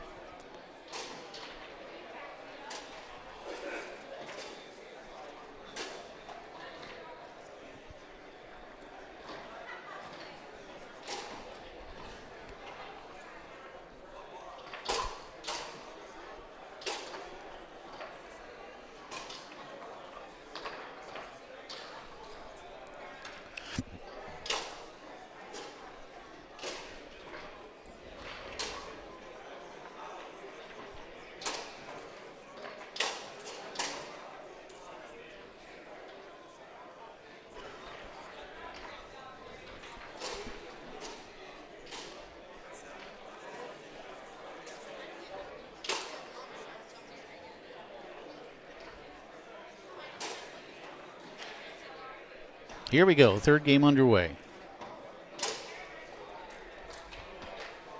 Adrian back in the forward position, and again, he's been shooting it well. He just needs more shots. He's going to get one here, shooting against Brenner. Adrian, shot off the outside corner, and off the man and in. It's 1-0.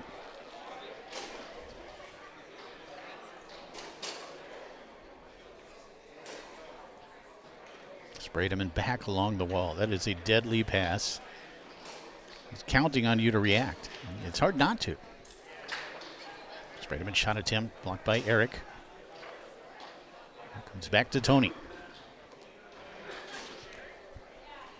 Looking to even it up at 1 here in game number 3. Tony Sprademan fires it home deep to that near corner. Wow.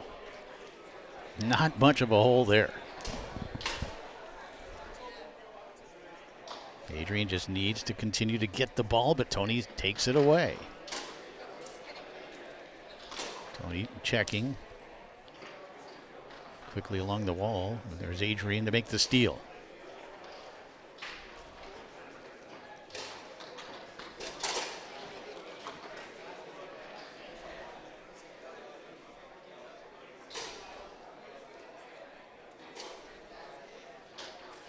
Shot attempt knocked down by Rudy. Another shot attempt blocked by Brenner and picked up on the 5 by Sprademan. 1-1 here in game number 3. 2-0 lead for Tony Sprademan and Rudy Brenner.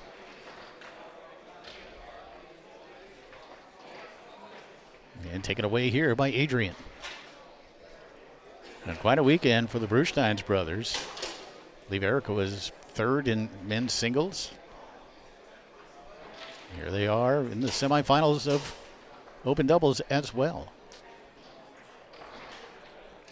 That one's going to trickle off a couple of men and drop in. That's 2 of those from Rudy, who is being aggressive back there. And when you are, good things are going to happen.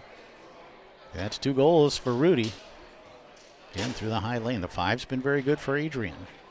Rudy has blocked the last couple of shots. Let's see what he can do here against Adrian, who finds the hole to the far side. We're even at 2.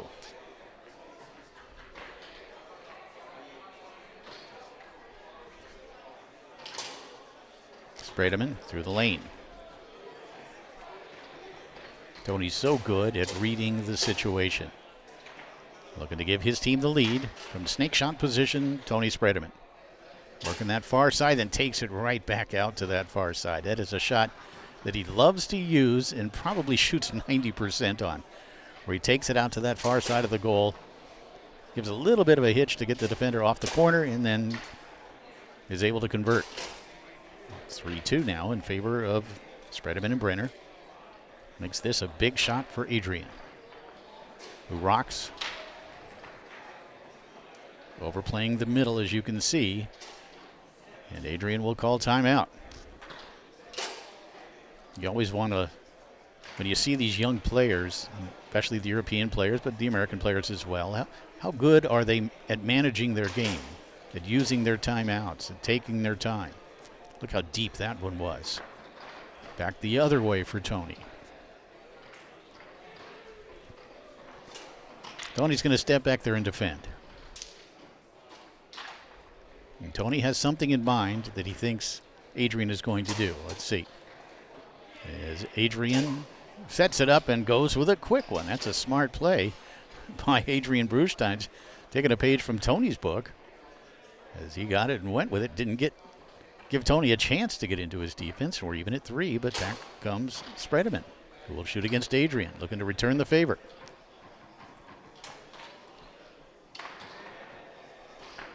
Sprademan trying to come near side, posting up to make the block is Adrian Brustein, who will call time out.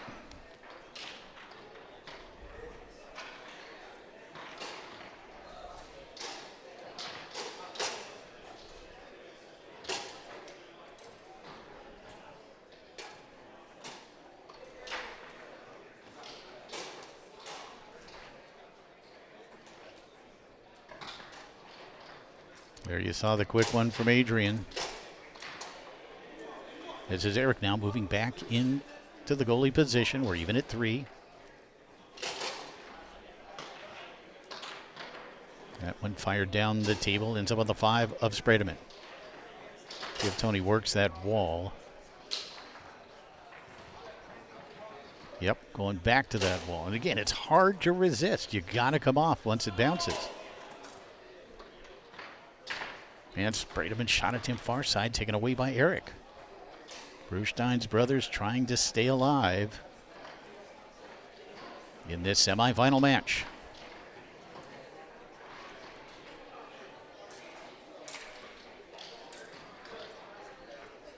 Adrian, pass attempt. First one blocked, second one gets through. Not a lot of frills to Adrian's game. Very direct, very fundamentally sound. Keeps it pretty simple.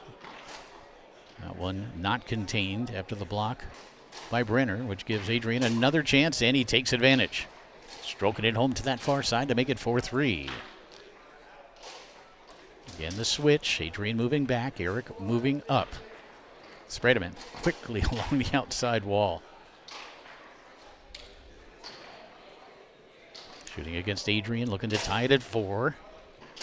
Spredeman back down the middle. It's match point for Tony Spredeman and Rudy Brenner. Tony will stay in the forward position here, trusting his defensive 5. Adrian looking for a possession. Try to go along the wall, stolen away by Tony, who can put it away right here. And he does. Tony Spredeman and Rudy Brenner in 3 straight games, 5-4, 5-3, 5-4, have defeated the Brustein's brothers of Germany and have advanced to the Open Doubles Final here at the 2026 ITSF Tornado World Series here in Dallas. Another great performance by one of the greats ever.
3. 1, 2, 3, probando.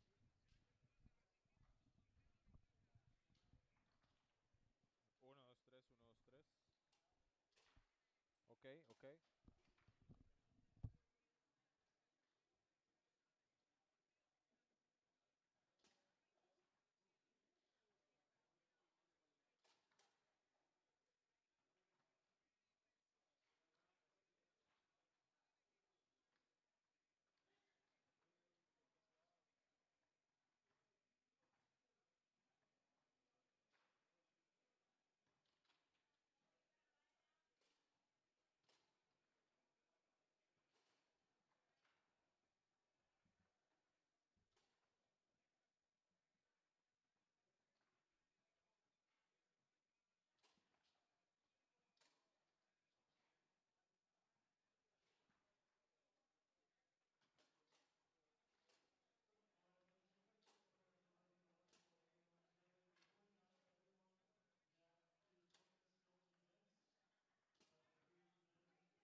Saturday, yesterday. Yesterday. Oh, just the one. Anything can happen. We can It can happen. It can happen. It can definitely happen. I'm in yours. I hope so.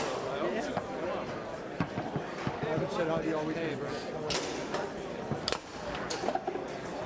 Great job, boys.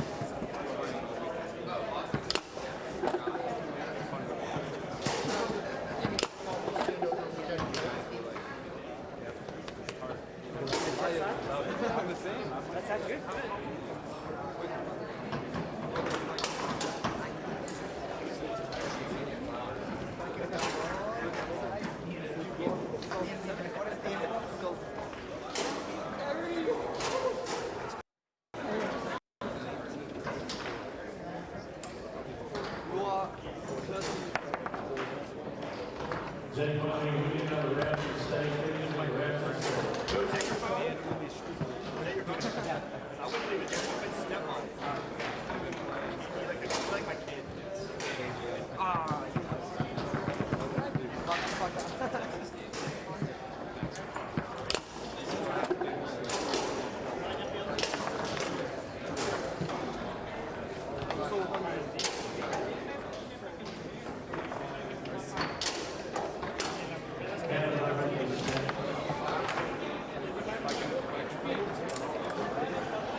You have to be in the same country.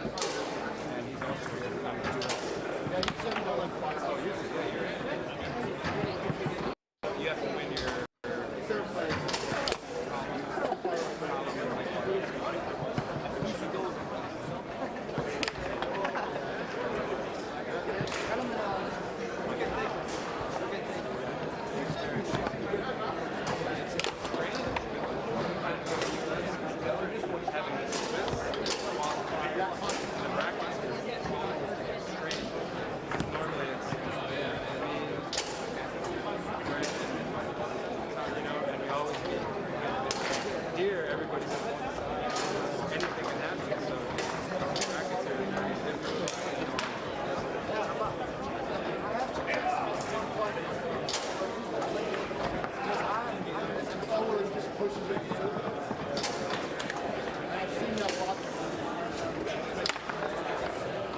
That's my laying hot series.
All right, folks, we're back on table number 1 with the open doubles final, and this should be fun.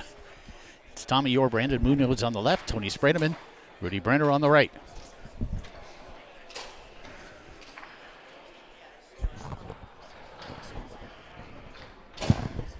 And Tommy on the scoreboard first. Of course, Tommy and Tony went head-to-head in that singles final yesterday, with Tony coming out on top this time.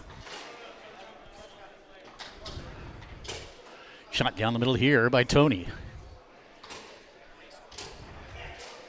Spredeman has looked really good here this weekend, folks. I mean, he always does, right? But he seems very focused, really wants it. Came back from a 2-0 deficit to Tommy in that singles final. That one lost by Tommy back to Brandon.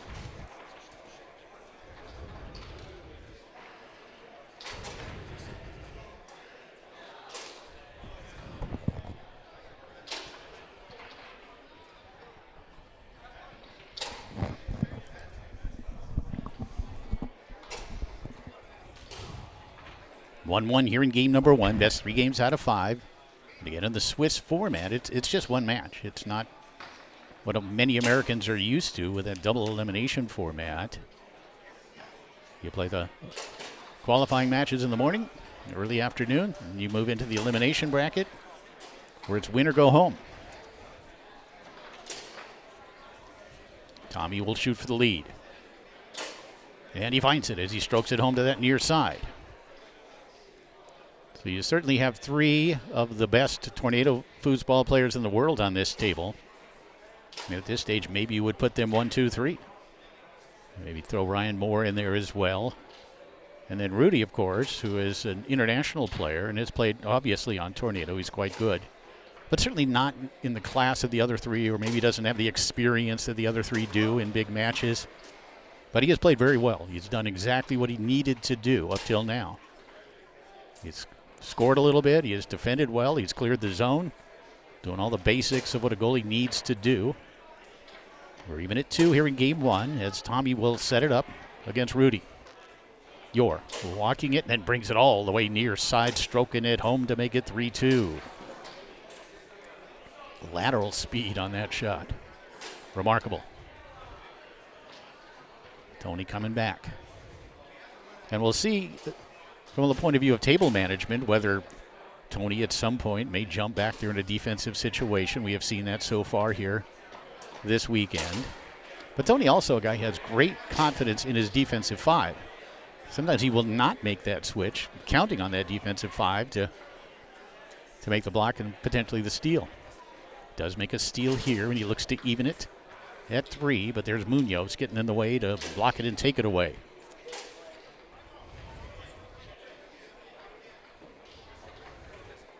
And knocked back into the goal by Tony defensively. And here we will see that switch with Tony moving back, Rudy moving forward. But watch here as Tommy works the inside. And Tony answers with a middle of his own.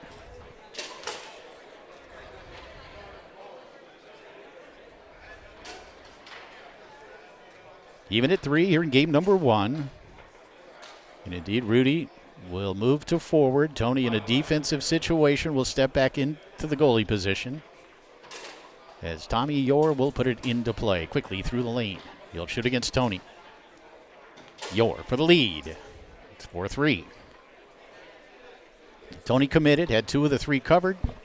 Tommy chose the one that was open and has given his team that 1-goal lead here in game number 1. And we've got a timeout.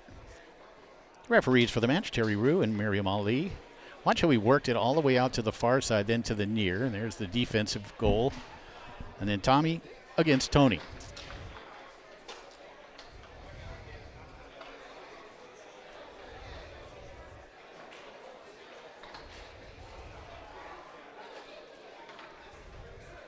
A 4-3 lead here in the first game. Favor of Tommy Orr and Brendan Munoz. Again, Tony working that lane. Spredeman, quick shot attempt blocked by Munoz. Different approach here. You see Brandon just simply trying to cover as much of the goal as he can. 2 blocks in a row, but both of them spin back to Tony. Will reset, regrip, walk it. And then stroke that one down the middle, again blocked by Munoz up into the air and off the table. Some good defense by Brandon Munoz.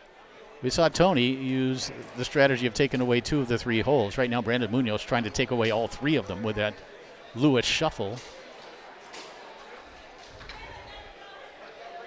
Of course, that defense, maybe even a little faster, made famous by the great Lewis Cartwright, the Hall of Famer. And a steal here by Yor, looking to close out game number 1 against Rudy Brenner, and he does.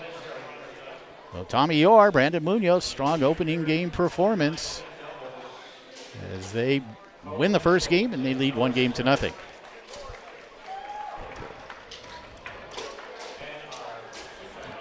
A 5-3 win in that first game for Yor and Munoz. It says 5-4 on the scoreboard, but that was a 5-3 victory for Yor and Munoz.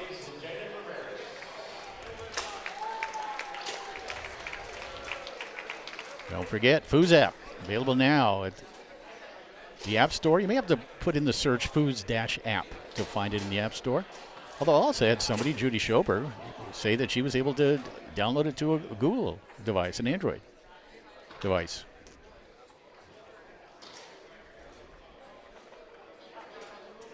Apparently not on the App Store, not on the Play Store, but online. So go get your app, however you need to do it. Second game underway. Tony will put it into play. Bounce it through the lane.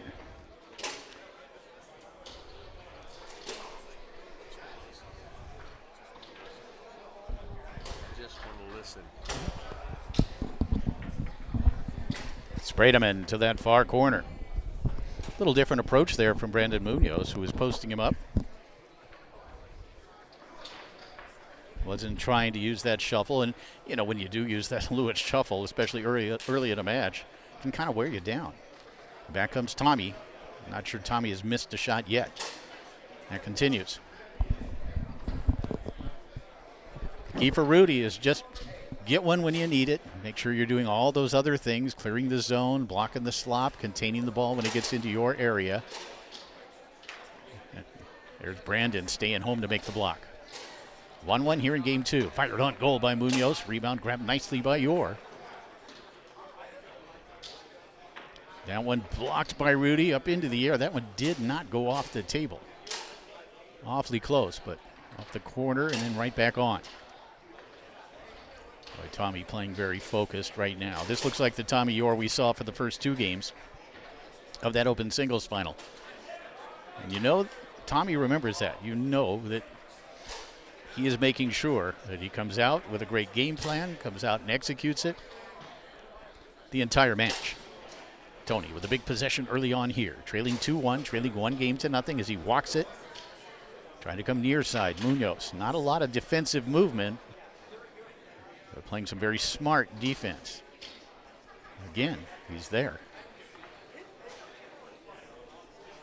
One thing we have seen Tony do in the past is begin to go with some quick hitters. Nice save there by Rudy to keep it out.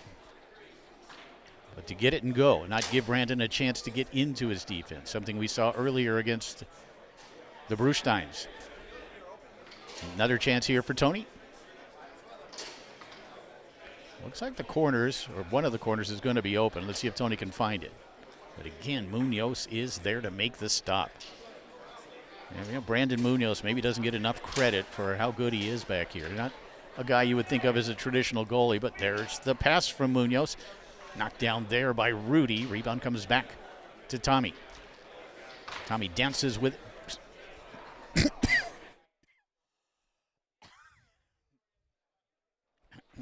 Excuse me. Another block here by Rudy, and he keeps out the rebound as well. Hold on.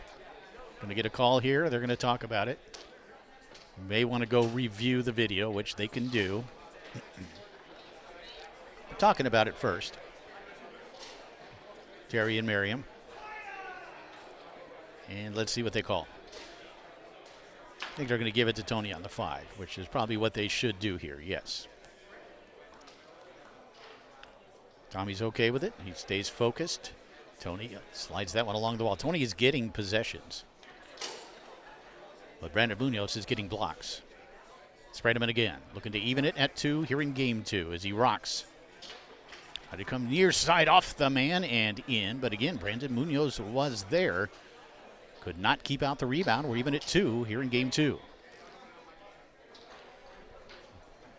Tommy Yore, been sensational so far. Then he strokes it home near side. It's 3-2. Tony's 5 has been nearly unstoppable. And another possession here for Spreadman. Looking to even it at 3. If he scores here, we're probably going to get a switch. That one rimmed off the post. Rebound flies back to the 5 of Spreadman. Tony trying to go back along the wall. Tic-tac wall pass stolen away by Yore. We'll take it across the table and look to advance it. Can't connect on the pass. Fortunately for Tommy, it comes off that wall right back to him, and he nails home that left hook. It's 4-2. It has been the Tommy Yore show so far. He has been sensational. Tony finds the near corner. Get a switch here, thinking about it? No. Again, Tony trusting his defensive 5. But Tommy able to slide it on that along that far wall. Yore fires it home far side. It's 2-0. Wow.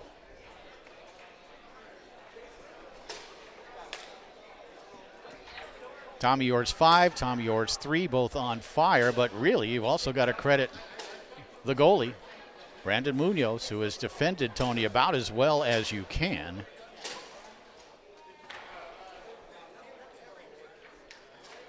That one got through. The hustling Brandon Munoz. But this guy, not missing much. And the left hook out of nowhere. You can see that took a little life out of Tony. All right, Spreadman and Brenner have some work to do.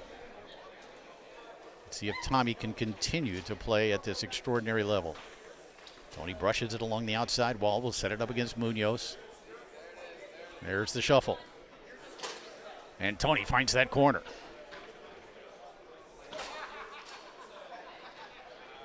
One thing you know about Tony Spreadman, he is going to make adjustments, and Tommy able to pick this one up off that back wall. An extra possession here for Yore.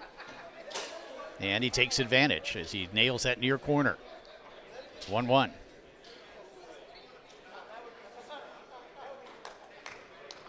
Spreadman beautifully brushing it through the lane.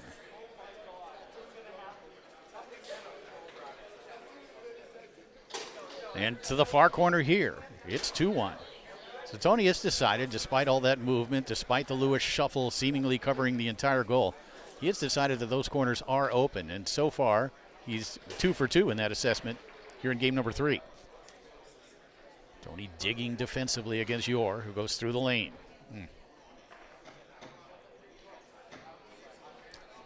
Looking to even it at 2 here in game 3. Rudy there to make the block, take it away. Went with a quick one. And that's another way, though, that a goalie can certainly have an impact on a match, and that is the tempo, the pacing. After you make a block against Tommy Yore, take 10, 12, 13, 14 seconds. Slow the thing down. Nothing can happen while you have that ball back there. Let him think about the fact that you just blocked it. Shot down the middle on goal by Munoz. Rebound comes back to Brandon. Being aggressive offensively. That one rattles towards the goal. Now here, take some time. Take some time. Don't just get it and get it out of there. For you young goalies, tempo and pacing can make all the difference at times.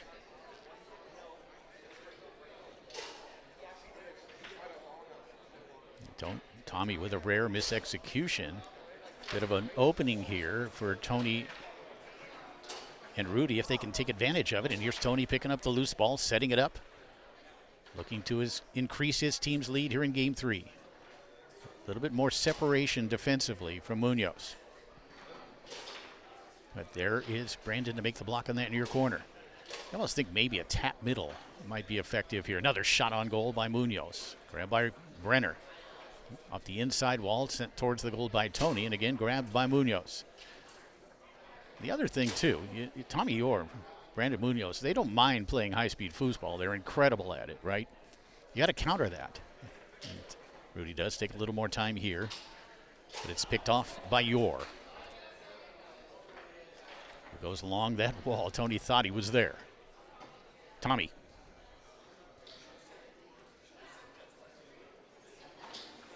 And the switch and the block by Brenner up into the air and off the table.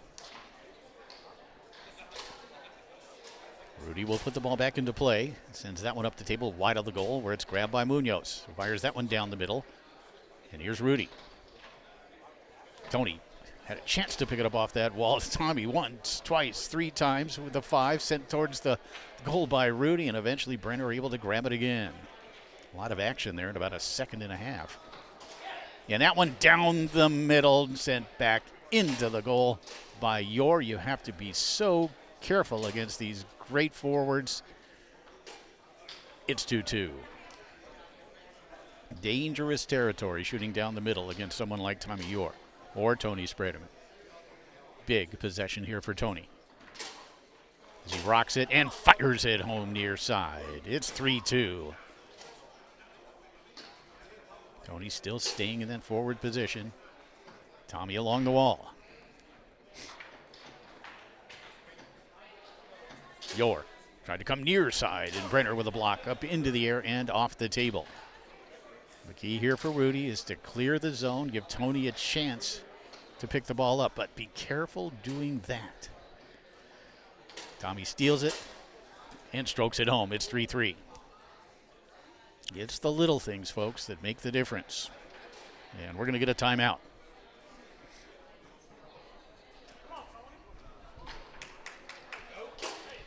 Jim Stevens with you here at the 2026 ITSF Tornado World Series, and you saw Tony's dismay with that shot down the middle. He then followed that up with a shot near side, as did Tommy. We're even at 3 here in the third. 2-0 lead for Tommy Orr and Brandon Munoz. Almost a must ball here for Spredeman and Brenner, and it's taken away by Orr. Tony using the right hand defensively. Bounces that one towards the goal. Does Tommy. Rudy fires that one down the middle on goal, then blocked up into the air and off the table by Munoz. Never a controlled play there.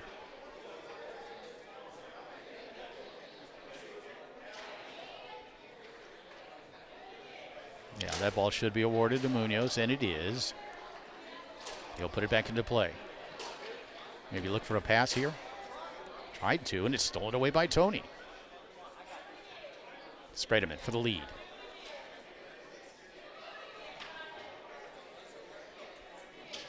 Tony tried to bring it back down the middle, blocked by Munoz. Rebound bounces to Orr. Tommy tic-tacs and angles that one towards the goal. Kept out by Rudy. Rudy off that inside wall, stolen away by Tommy. Orr. There's Rudy waiting for him on that near side, and a beautiful pickup on the 3 at the other end by Tony, and the dink.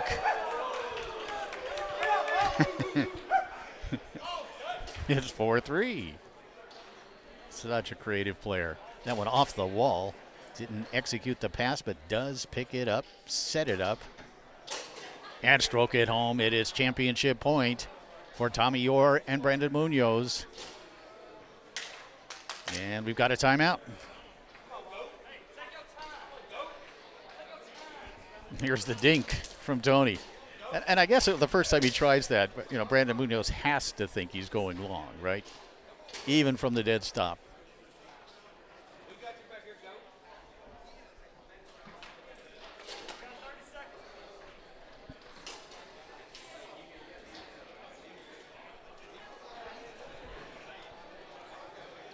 Huge possession here for Tony Spredeman.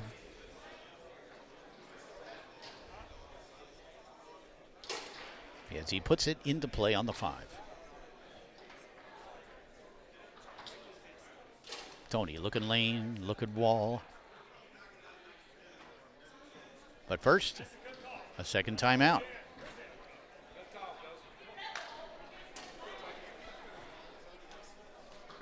Big crowd watching.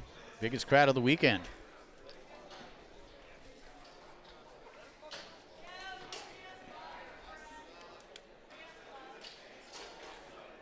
Two games to nothing lead for Tommy Orr and Brandon Munoz. We're tied at 4 here in game number 3. Jim Stevens with you.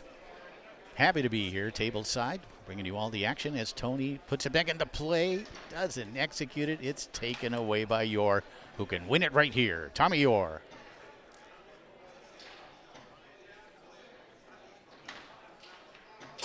Stokes it home to that rather far side, and there it is. In 3 straight games, 5-3, 5-3, 5-4. Tommy Orr and Brandon Munoz defeat Tony Sprayman and Rudy Brenner to win the 2026 ITSF Tornado World Series Open Doubles Championship.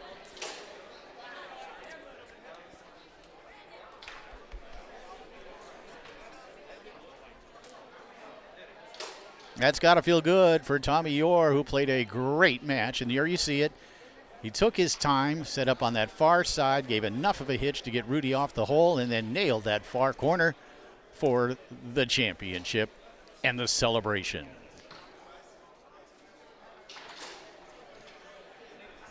What a great day of doubles here in Dallas, Texas this weekend. Singles yesterday, doubles today. It doesn't get any better than this. Some high-end foosball, as high-end foosball as you can possibly see. And what a great finish to doubles day.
So you're trying to, what is it? You're trying to sabotage my partner.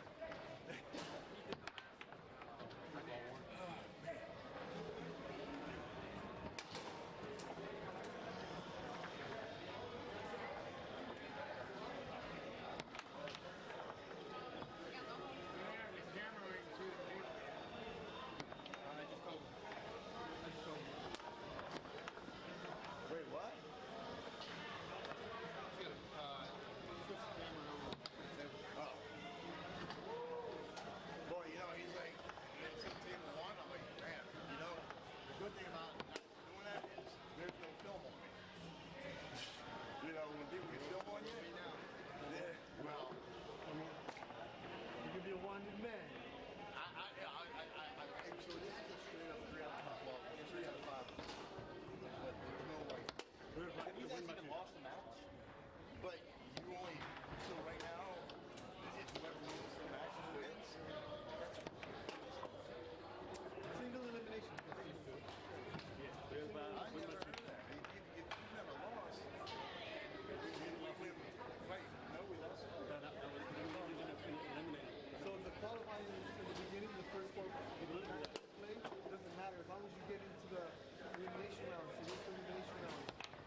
like everybody cheered for me, but I forgot I got Randall behind me. That's where all the cheers come from.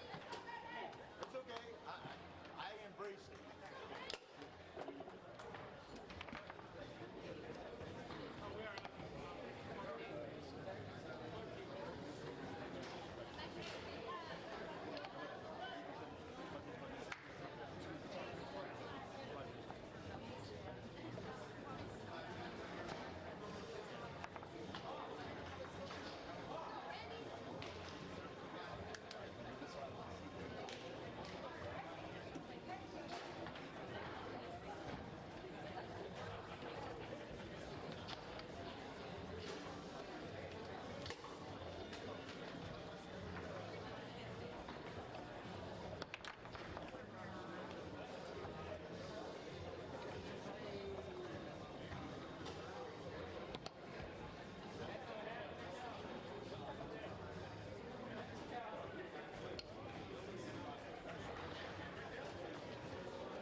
state level.